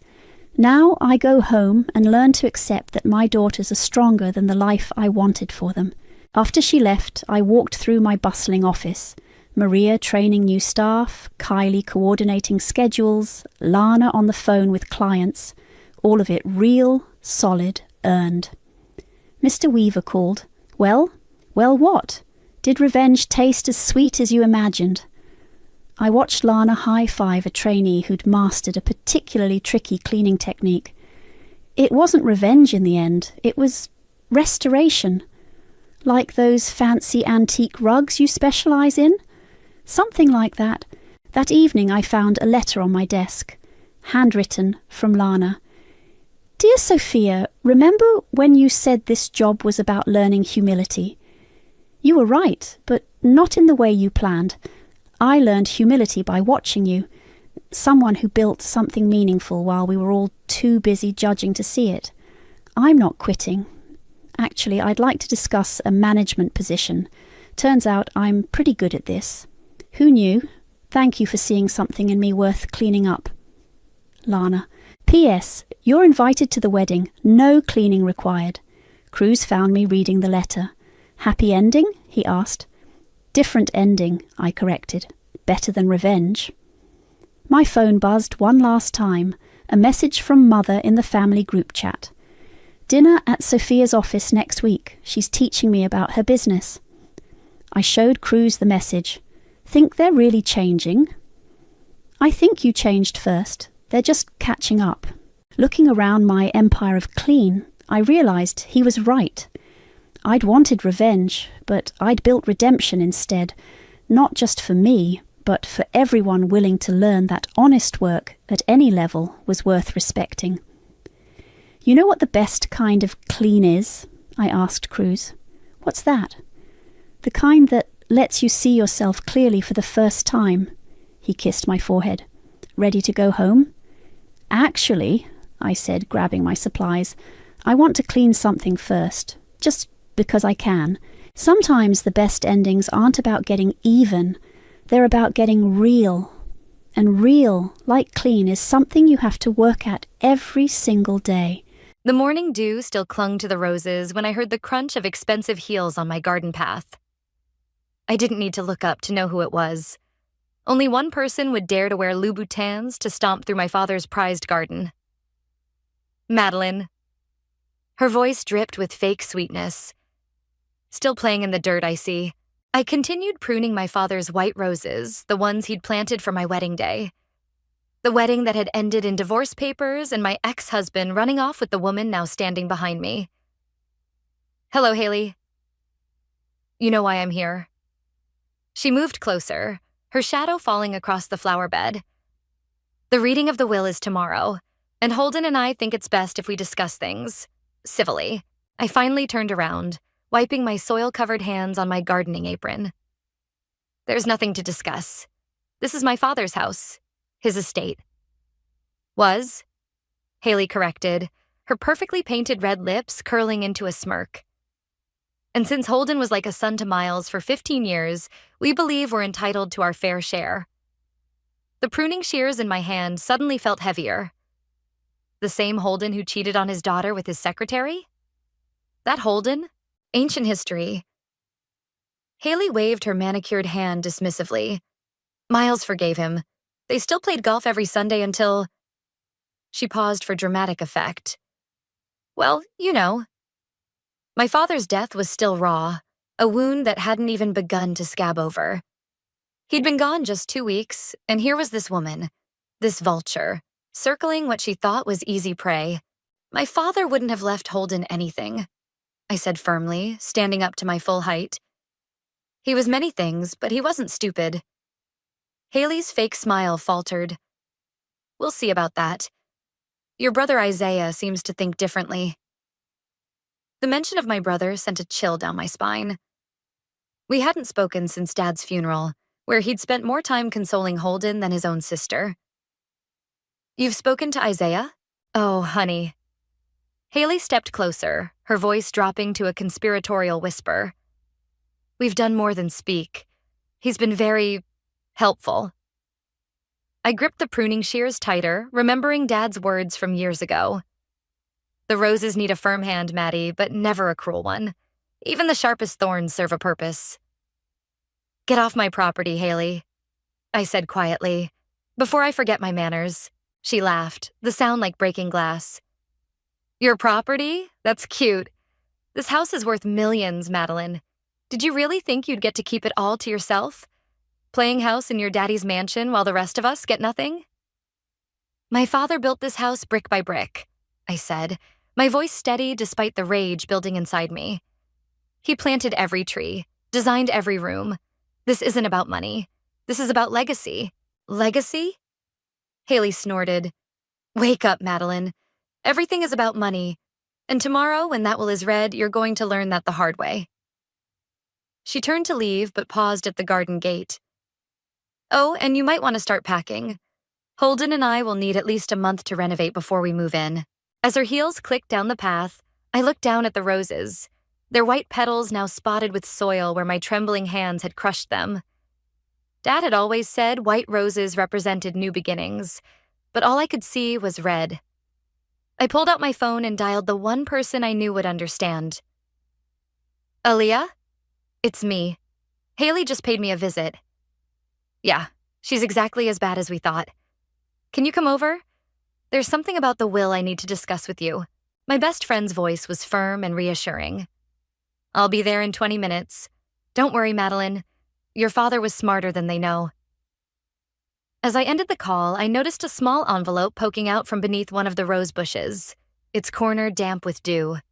The handwriting on it was unmistakably my father's, and it was addressed to me. I picked it up with shaking hands, wondering how long it had been waiting there, hidden among the thorns. The paper felt heavy, like it carried more than just words. Well, Dad, I whispered, turning the envelope over in my hands. Looks like you left me one last surprise. The sound of Haley's car engine faded into the distance as I stood in the garden, holding what felt like the first piece of a puzzle my father had left behind. Whatever game Haley and Holden were playing, I had a feeling they were about to learn they'd chosen the wrong opponent. Aaliyah arrived exactly when she promised, her legal briefcase in one hand and a bottle of wine in the other. I figured we might need this, she said, holding up the wine as she walked into Dad's study. I was still holding the unopened envelope, perched on the edge of my father's leather chair. The room smelled of his pipe tobacco and old books, a scent I wasn't ready to lose to Haley's promised renovations. You haven't opened it yet? Aaliyah nodded at the envelope, setting her briefcase down with a heavy thunk. I wanted to wait for you. I turned the envelope over again. After what Haley said about Isaiah helping them, open it, Aaliyah insisted, pouring 2 generous glasses of wine. Your father was very specific about certain things being revealed at certain times. My head snapped up. What do you mean? She handed me a glass. Open the letter, Madeline. With trembling fingers, I broke the seal. Inside was a single sheet of paper and a small key. Dear Maddie, I read aloud, my father's voice echoing in my head. If you're reading this, then someone has already made a move on the estate. Knowing human nature as I do, I'm guessing it's Haley. She always did remind me of a shark, all teeth and no soul. Aaliyah snorted into her wine glass. The key enclosed opens the bottom drawer of my desk. Inside, you'll find everything you need to protect what's yours. Remember what I taught you about chess. Sometimes you have to sacrifice a pawn to protect the queen. Love, Dad. I looked up at Aaliyah, who was already moving toward the desk. You knew about this? I helped him set it up, she admitted, gesturing for me to use the key. Your father came to me 6 months ago, right after his diagnosis. He knew exactly how things would play out. The drawer opened with a soft click. Inside was a thick manila envelope and a USB drive. Before you look at those, Aaliyah said, sitting on the edge of the desk, there's something you need to know about tomorrow's will reading. Your father added a codicil 3 days before he died. A what? A modification to the will. And trust me, it's going to change everything. I spread the contents of the manila envelope across the desk. Photos spilled out, dozens of them. Haley meeting with someone in a dark parking lot. Holden entering a lawyer's office that wasn't Aaliyah's. Bank statements. Email printouts. Dad had them investigated? Better. Aaliyah's smile was sharp. He had them followed. That USB drive contains video footage of Haley attempting to bribe your father's nurse for information about his will 2 days before he died. My hands shook as I picked up one of the photos. Is that Isaiah? Meeting with Haley 3 weeks before your father's death, Aaliyah confirmed. But look at his face in the next photo. The second photo showed my brother leaving the meeting, his expression twisted with disgust. He was holding what looked like a check. He kept the check as evidence, Aaliyah explained. Brought it straight to your father. That's when Miles knew he had to act fast. But Haley said Isaiah was helping them. Your brother's been playing a dangerous game, Madeline. Feeding them just enough information to keep them confident, all while helping your father gather evidence of their conspiracy. I sank back into the chair, my mind spinning. Why didn't he tell me? Because Haley needed to show her hand first. Aaliyah pulled out some papers from her briefcase. Tomorrow, when I read the will, Haley and Holden are going to think they've won. The initial reading will grant them a significant portion of the estate. What? I stood up so fast my wine glass tipped over, staining the carpet red. Let me finish. Aaliyah held up her hand. That's when the codicil kicks in. Your father set up a trap, Madeline. The moment they accept the inheritance, they trigger a clause that reveals their attempted manipulation and fraud. Everything, the photos, the videos, the bribes, becomes public record. I stared at the evidence spread across the desk, understanding dawning. He made them think they won so they'd incriminate themselves. Exactly. Aaliyah's grin was triumphant. The real will leaves everything to you, with a trust set up for Isaiah. Haley and Holden get nothing except a very public exposure of their true characters.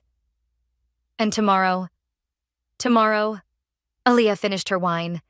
We watched them walk right into the trap they set for themselves. Your father's last lesson about consequences. I picked up his letter again, running my fingers over his familiar handwriting. Even from beyond the grave, he was protecting me, teaching me, helping me fight back. One more thing, Aaliyah said softly. Isaiah asked to see you tonight. He has something else you need to know before tomorrow. I looked out the study window at the setting sun, thinking of my brother, of Haley's smug face in the garden, of all the pieces my father had carefully put in place. Tell him to come over, I said. It's time we had a family reunion. Isaiah arrived after dark, looking nothing like the confident brother who'd stood beside Holden at the funeral.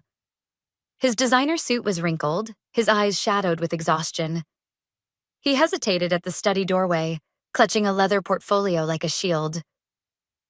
You look terrible, I said, breaking the ice. Yeah, well, playing double agent isn't as fun as the movies make it seem. He attempted a smile that didn't reach his eyes. Can I come in? I gestured to the chair across from me. Aaliyah had left an hour ago, but the evidence of our earlier discovery still littered Dad's desk. I see you found Dad's insurance policy, Isaiah said, nodding at the photos. Why didn't you tell me what you were doing? The question came out sharper than I intended. He slumped into the chair. Because I needed to make it right. After everything with Holden, the way I treated you during the divorce. I was an idiot, Maddie. You were my brother, I corrected. You were supposed to be on my side. I know. He opened the portfolio and pulled out a check. This is what Haley offered me to testify that Dad wasn't of sound mind when he made his final will. $500,000 to betray my own sister. I stared at the check, then at my brother. But you didn't cash it. No, I took it straight to Dad. Isaiah's voice cracked. You should have seen his face, Maddie. Not angry, just disappointed. That's when he told me about his plan. The grandfather clock in the hall chimed 9 times, each dong echoing through the tense silence. There's more, Isaiah continued, pulling out a phone. I recorded everything. Every meeting, every offer, every threat. Haley. She's been planning this for months, even before Dad got sick. He pressed play. Haley's voice filled the room. Once the old man kicks it, we'll contest the will. With your testimony about his mental state and Holden's long relationship with him, we'll get everything. That bitch Madeline won't know what hit her. My hands clenched into fists. When was this? 2 months ago. But wait, there's worse. He fast-forwarded the recording. Holden's voice now. We'll sell the house, liquidate the assets. Madeline can go back to her little apartment and her pathetic gardening business. She never deserved any of this anyway. Turn it off, I whispered. Isaiah complied, then pulled out one final document. This is why I came tonight. Haley didn't just want the money, Maddie. She wanted revenge. On you. Revenge for what? For making Holden feel guilty. For making him pay alimony, for... He paused. For making him look bad when you caught them together. The memory hit me like a physical blow. Walking into my own bedroom, finding them there. Haley's triumphant smile as my marriage crumbled. She was his secretary for 3 years, Isaiah continued. She planned everything, worked her way into his life, into Dad's social circle. This document proves she started embezzling from Dad's company 6 months before you caught them. I snatched the paper, scanning the bank transfers and account numbers. Dad knew about this? Found out right before his diagnosis. He was building a case against her, but then the cancer... Isaiah's voice trailed off. That's when he started planning this instead. Said sometimes justice needs a different path. The codicil, I murmured. Yeah, tomorrow's going to be brutal, Maddie. They think they've got it all figured out. Haley's even hired a camera crew to document the historic moment when they take possession of the estate. Despite everything, I laughed. She hired cameras to record her own downfall? Dad would have appreciated the irony. Isaiah smiled, a real one this time. Listen, I know I can't fix the past 3 years with one night of revelations, but I want you to know I'm here now. Whatever happens tomorrow, I've got your back. I stood up and walked to the window, looking out at Dad's garden silvered by moonlight. Remember when we were kids and Dad caught us fighting over that toy car? The red Corvette? Isaiah joined me at the window. He made us wash every window in the house. Said we needed to learn to see things clearly. I turned to face my brother. I see clearly now, Isaiah. I see what Dad was trying to teach us, even at the end. He nodded, understanding in his eyes. That sometimes the biggest victory isn't in winning. It's in letting your enemies defeat themselves. I finished. The grandfather clock chimed 1/4 past, reminding us that tomorrow was getting closer with each tick. You should get some rest, Isaiah said, gathering his evidence. Tomorrow's going to be one hell of a show. As I watched him leave, I touched the window pane, cool and solid under my fingers. Dad had always loved these windows. Said they were the eyes of the house, watching over his family. Tomorrow they would witness justice, served exactly the way he had planned it. The morning of the will reading dawned bright and clear. I was in Dad's study again, this time watching Aliyah arrange papers on the massive oak desk while camera equipment was set up around the room. Haley's camera crew is here, Isaiah announced, slipping through the door. You should see her out there, practicing her gracious acceptance speech. Everything ready? I asked Aliyah. She patted her briefcase. All set. The codicil is sealed in this envelope along with copies of all the evidence. Once they accept the initial terms... A commotion in the hallway cut her off. Haley's voice carried through the door, high and excited. This is where we'll put the new chandelier. The old one is so dated. Places, everyone, Aliyah muttered, straightening her suit jacket. Let the show begin. Haley swept in first, wearing a black dress that probably cost more than most people's monthly salary. Holden followed, looking uncomfortable in his tailored suit. The camera crew trailed behind them, adjusting lights and checking angles. Madeline. Holden nodded stiffly. It was the first time he'd spoken to me directly since the divorce. Let's begin, Aliyah announced, taking her place behind Dad's desk. As Miles's attorney, I'll be reading his last will and testament, along with any additional documents he prepared before his passing. Haley practically bounced in her seat. We're ready. The initial reading went exactly as Aliyah had warned me.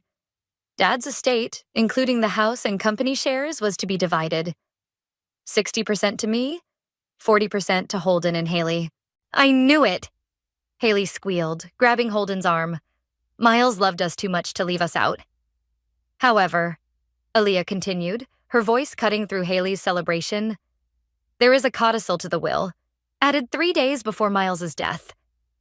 Haley's smile faltered. A what? A modification, Holden explained, suddenly looking nervous. What kind of modification? Aliyah broke the seal on the envelope. The acceptance of any inheritance under this will is contingent upon a full investigation into certain financial irregularities discovered in the months preceding Miles's death. The room went silent. Even the cameras seemed to hold their breath. What irregularities? Haley's voice had lost its triumphant edge. Perhaps these will explain, Aliyah said, sliding the photos across the desk. Or this USB drive containing footage of attempted bribery. Or these bank statements showing systematic embezzlement from Harrison Industries. Holden grabbed one of the photos, his face draining of color. Where did you get these? Dad had quite the collection of evidence, Isaiah spoke up from his corner, including recordings of you both planning to contest the will based on false testimony about his mental state. Haley stood up so fast her chair toppled backward. Turn those cameras off, now. Oh no, I said, standing to face her.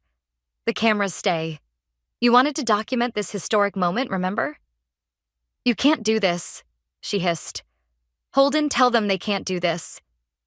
But Holden was still staring at the photos, particularly one showing him entering a competitor's office with confidential company documents. The codicil is quite clear, Aliyah continued, professional as ever. Any attempt to claim inheritance automatically triggers the release of all this evidence to the proper authorities. The choice is yours. Choice? Haley laughed hysterically. What choice? You've trapped us. No, I corrected her. You trapped yourselves. Every scheme, every plot, every attempt to steal what wasn't yours, it all led to this moment. This is your fault. She whirled on Isaiah. You were supposed to help us. Isaiah shrugged. I did help, just not you. Holden, she pleaded. Do something. But Holden was already standing, straightening his tie with shaking hands. It's over, Haley. We've lost. The hell it is. I won't let that bitch win. That bitch is my daughter. Dad's voice filled the room. Everyone froze as Aliyah pressed play on a video file. Dad's face appeared on one of the camera crew's monitors, thin but determined, recorded just days before his death. And if you're watching this, it means you've shown your true colors, just as I knew you would. Greed is a terrible teacher. but consequences are excellent students.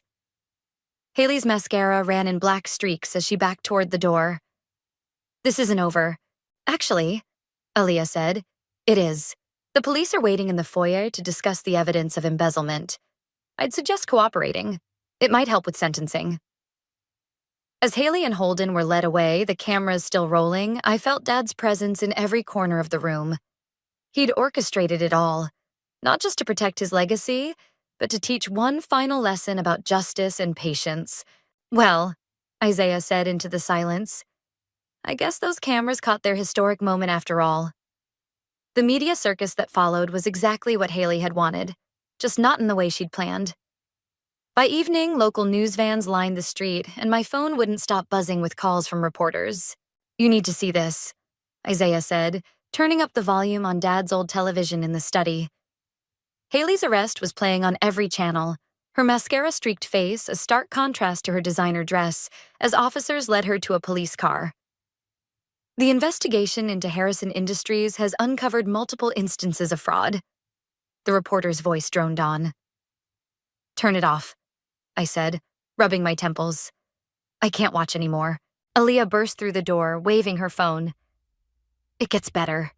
The DA just called. They found offshore accounts, dummy corporations, everything. Haley wasn't just stealing from your father's company, she was running a whole network of fraud schemes. And Holden? I asked, not sure why I still cared about my ex-husband's fate. Singing like a canary, Isaiah replied. Turns out he's not so loyal when facing serious prison time. A sharp knock at the study door made us all jump. A police detective entered, looking apologetic. Ms. Harrison, we need to discuss some additional evidence we've uncovered. More? I gestured for him to sit. What now? We found documents in Ms. West's apartment suggesting this wasn't her first attempt at this type of scheme. There are at least 3 other cases of her targeting wealthy families, though she never succeeded on this scale before. Aaliyah leaned forward. Other families? Yes. She would typically work her way into their lives through employment or social connections, then orchestrate situations to gain access to their assets. The detective pulled out a folder. Sound familiar? The secretary position, I whispered. It wasn't random. No, it wasn't. She specifically targeted your ex-husband because of his connection to your father's company. The affair was just her way in. My stomach churned. 3 years of blame and self-doubt about my failed marriage suddenly shifted perspective. There's something else, the detective continued. We found this in her personal files. It appears to be a detailed plan for after she gained control of the estate. He handed me a document that made my blood run cold. Detailed notes about accidents that could befall me after the transfer of property. Plans to frame Isaiah for financial misconduct. Even sketches of how she wanted to remodel the house, starting with destroying Dad's garden. She would have killed me, I said flatly. She never would have gotten the chance, Isaiah growled, gripping the arm of his chair. The detective nodded grimly. This evidence upgrades the charges significantly. Combined with the fraud charges and attempted bribery, she's looking at 15 to 20 years, minimum. After he left, we sat in stunned silence until Aaliyah's phone buzzed again. It's my contact at the DA's office, she said, reading the message. Holden just finished his statement. He's admitted to everything, including helping Haley access confidential company files before Dad's death.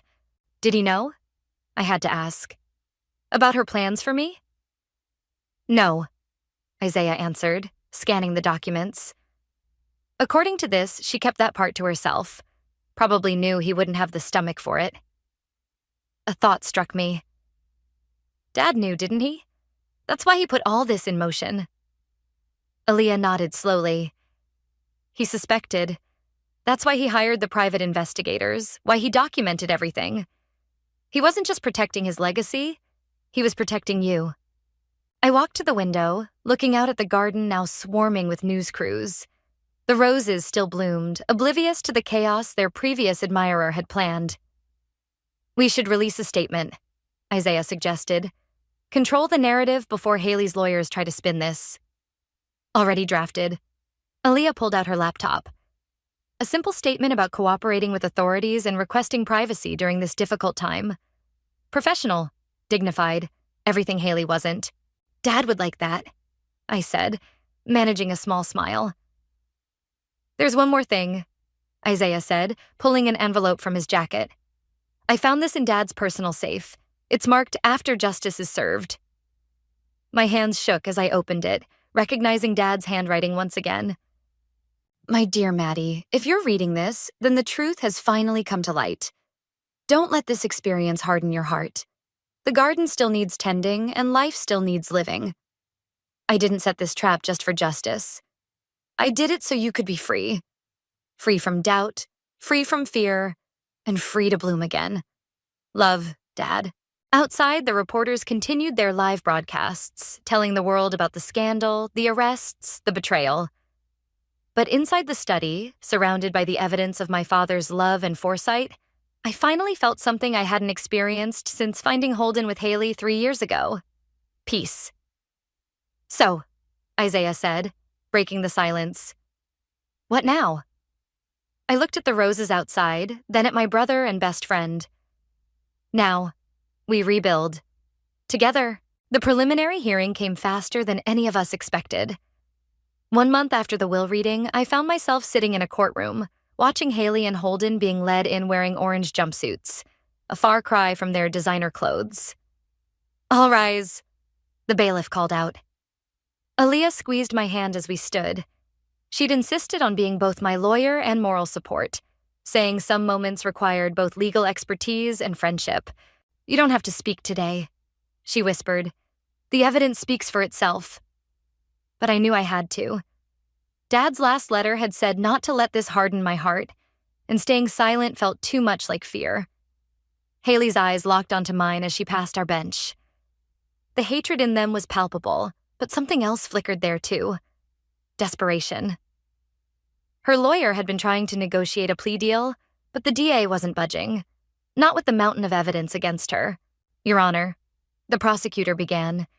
The state would like to enter into evidence Exhibits A through F, documenting a pattern of systematic fraud and conspiracy spanning 3 years. I watched as they displayed the photos, the bank statements, the recordings. Haley's face grew paler with each new piece of evidence. Holden just stared at his hands, shoulders slumped in defeat. The state calls Madeline to the stand. Walking to the witness box felt like crossing an ocean. I could feel everyone's eyes on me. The journalists scribbling in their notebooks, the jury leaning forward in anticipation, Haley's gaze burning into my back. Please state your name for the record. Madeline Harrison. Can you tell us about your relationship with the defendants? I took a deep breath, looking straight at Haley. Holden was my husband for 15 years. Haley was his secretary, and the woman he had an affair with. And after your divorce? They married 6 months later. Then they started visiting my father, building a relationship with him while he was sick. Objection. Haley's lawyer stood. Relevance? Goes to motive, Your Honor, the prosecutor countered. Shows the systematic nature of their plan. Overruled. Continue. I described everything. The visits, the manipulation, Haley's threats in the garden, the evidence Dad had collected. With each word, I could see Haley's carefully constructed facade crumbling. Ms. Harrison, the prosecutor held up the documents found in Haley's apartment. When did you become aware of these plans regarding your safety? Objection, Haley's lawyer practically shouted. Those documents are circumstantial.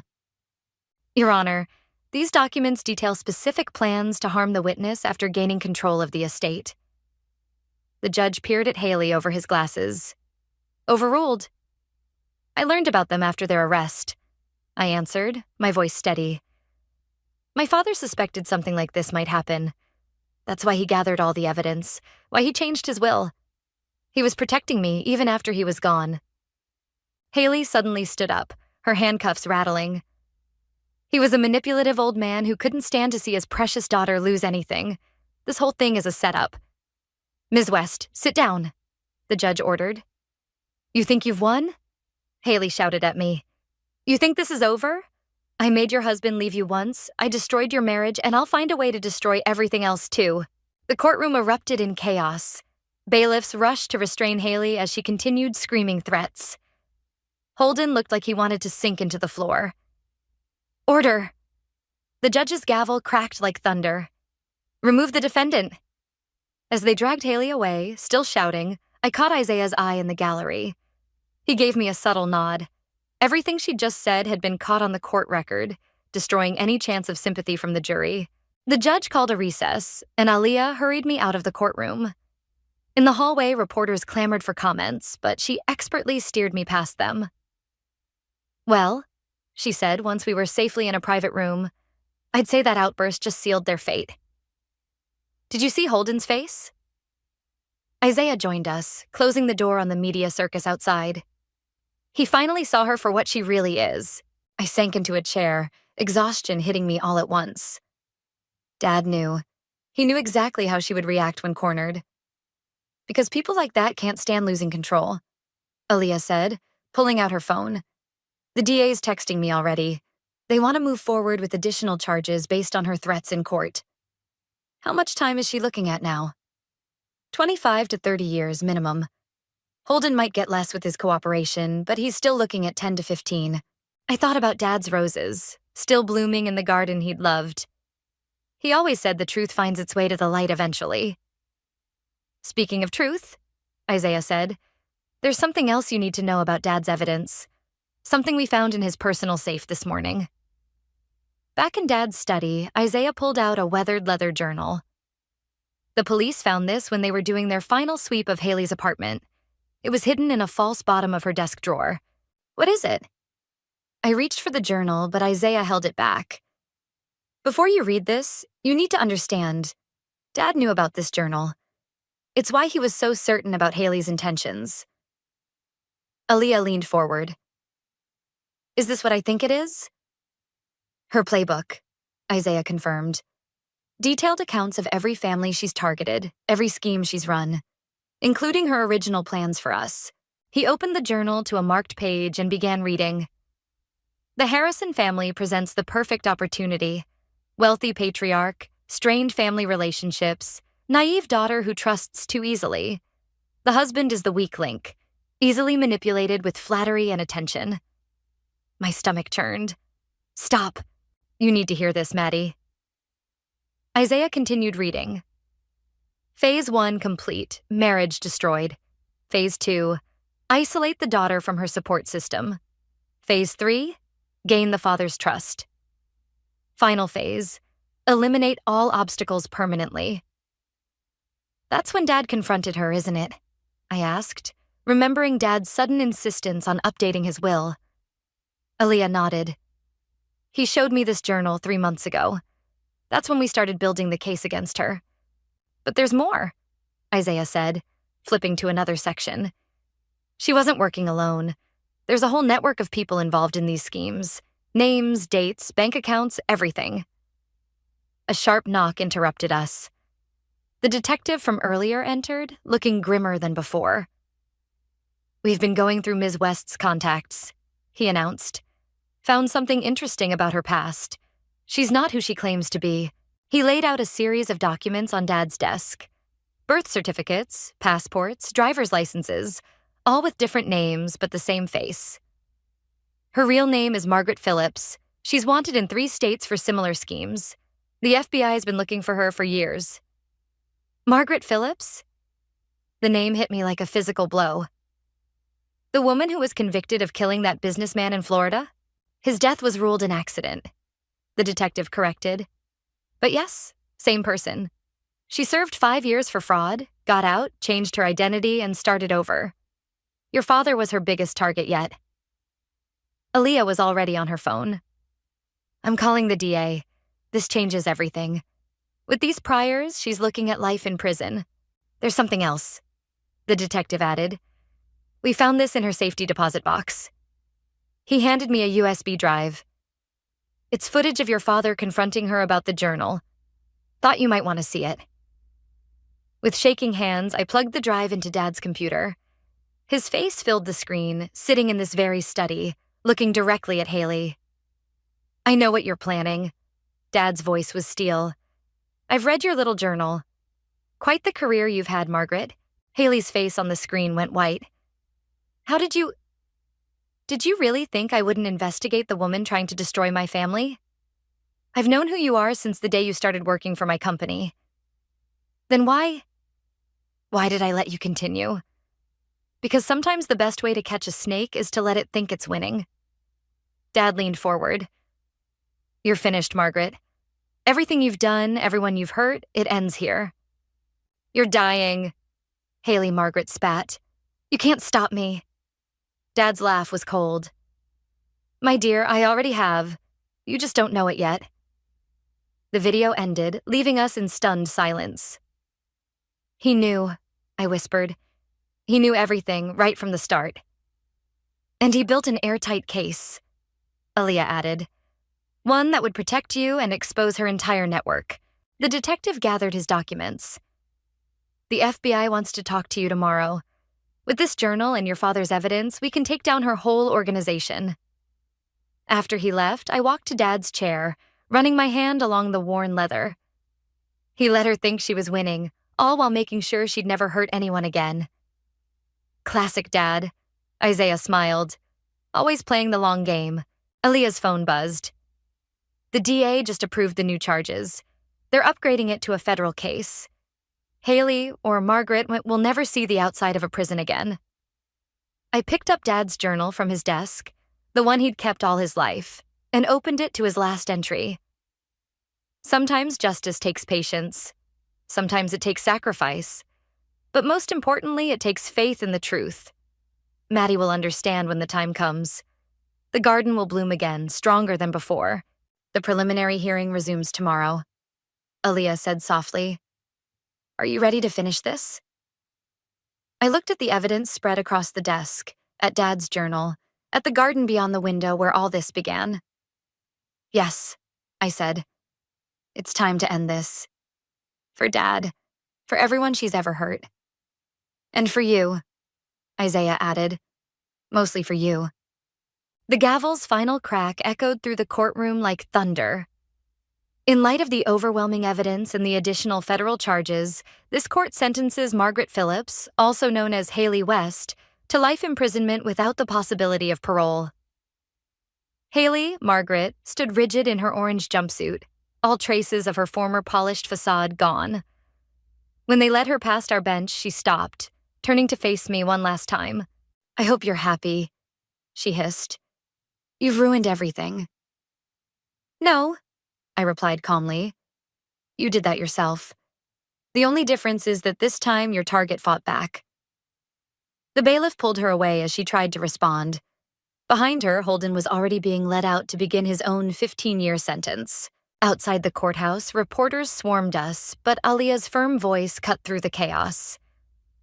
My client has no comment except to say that justice has been served, not just for her family, but for all the families affected by these crimes. Back at the house, Isaiah was waiting with a surprise. The FBI finished processing Dad's study. They found this hidden in his desk. He handed me a small box. Inside was a single key and a note. For when justice blooms, check the greenhouse. The greenhouse had always been Dad's private sanctuary, a place he retreated to when he needed to think. I hadn't been inside since his death. Want us to come with you? Aaliyah asked. I shook my head. I need to do this alone. The greenhouse key turned smoothly in the lock. Inside, the air was warm and thick with the scent of blooming flowers. Dad's prized orchids still thrived, clearly tended by someone, probably Isaiah, during these past months. In the center of the greenhouse stood Dad's workbench, and on it, a large envelope with my name on it. Inside was a deed and another letter. My dearest Maddie, by now, justice has been served and the truth has come to light. But justice wasn't the only thing I wanted to cultivate. In this greenhouse, I grew more than flowers. I grew hope. Hope for you to find your strength again, to bloom despite the shadows others cast. The deed in this envelope is for the vacant lot next to your old flower shop. I bought it the day after I confronted Margaret. It's time for Harrison Gardens to grow beyond our home. Your talent for bringing beauty into the world shouldn't be limited to one garden. Remember what I taught you. Some flowers bloom best after a frost. You've weathered your winter, Maddie. Now it's time to bloom again. Love always, Dad. I walked back to the house in a daze, clutching the deed and letter. Isaiah and Aaliyah were waiting in the kitchen. Well? Isaiah asked. I spread the deed on the counter. He bought me the lot next to my old shop. He wanted me to expand the business. That's not all he did. Aaliyah pulled out her tablet. The Harrison Gardens trademark was registered 6 months ago. He set up everything. Business plans, permits, funding. All it needs is you. And us, Isaiah added. I've learned a thing or two about gardening these past months. Someone had to keep his orchids alive. A knock at the door interrupted us. The detective entered, looking pleased. Just thought you'd want to know. 3 more victims of Margaret's schemes have come forward. With their testimony and your father's evidence, we're looking at closing over a dozen cold cases. Dad would have liked that, I said. He always believed every truth finds its light eventually. Speaking of truth, Isaiah said after the detective left, I found something else while tending the greenhouse. He pulled out his phone and showed me a photo of a small plaque hidden among the orchids. The inscription read, For Maddie, who taught me that the strongest flowers grow in broken places. He put that there right after my divorce, I realized. He knew even then that I'd find my way back. So, Aaliyah said, pulling out her legal pad with a familiar glint in her eye. Should I start drawing up the business papers for Harrison Gardens? I looked out at Dad's garden, where the roses still bloomed despite everything that had happened. Beyond them, I could see the future he'd planned for me. Not just justice, but growth. Not just survival, but flourishing. Yes, I said, feeling stronger than I had in years. It's time to grow something new. To Dad. Isaiah raised his coffee mug. To justice, Aaliyah added, raising hers. I picked up my own mug, thinking of orchids and roses, of truth and time, of endings and beginnings. To blooming again. Through the window, the garden glowed in the afternoon sun, each flower a testament to Dad's belief that beauty can grow even in life's hardest soil. He'd given me more than justice. He'd given me back my future, one bloom at a time.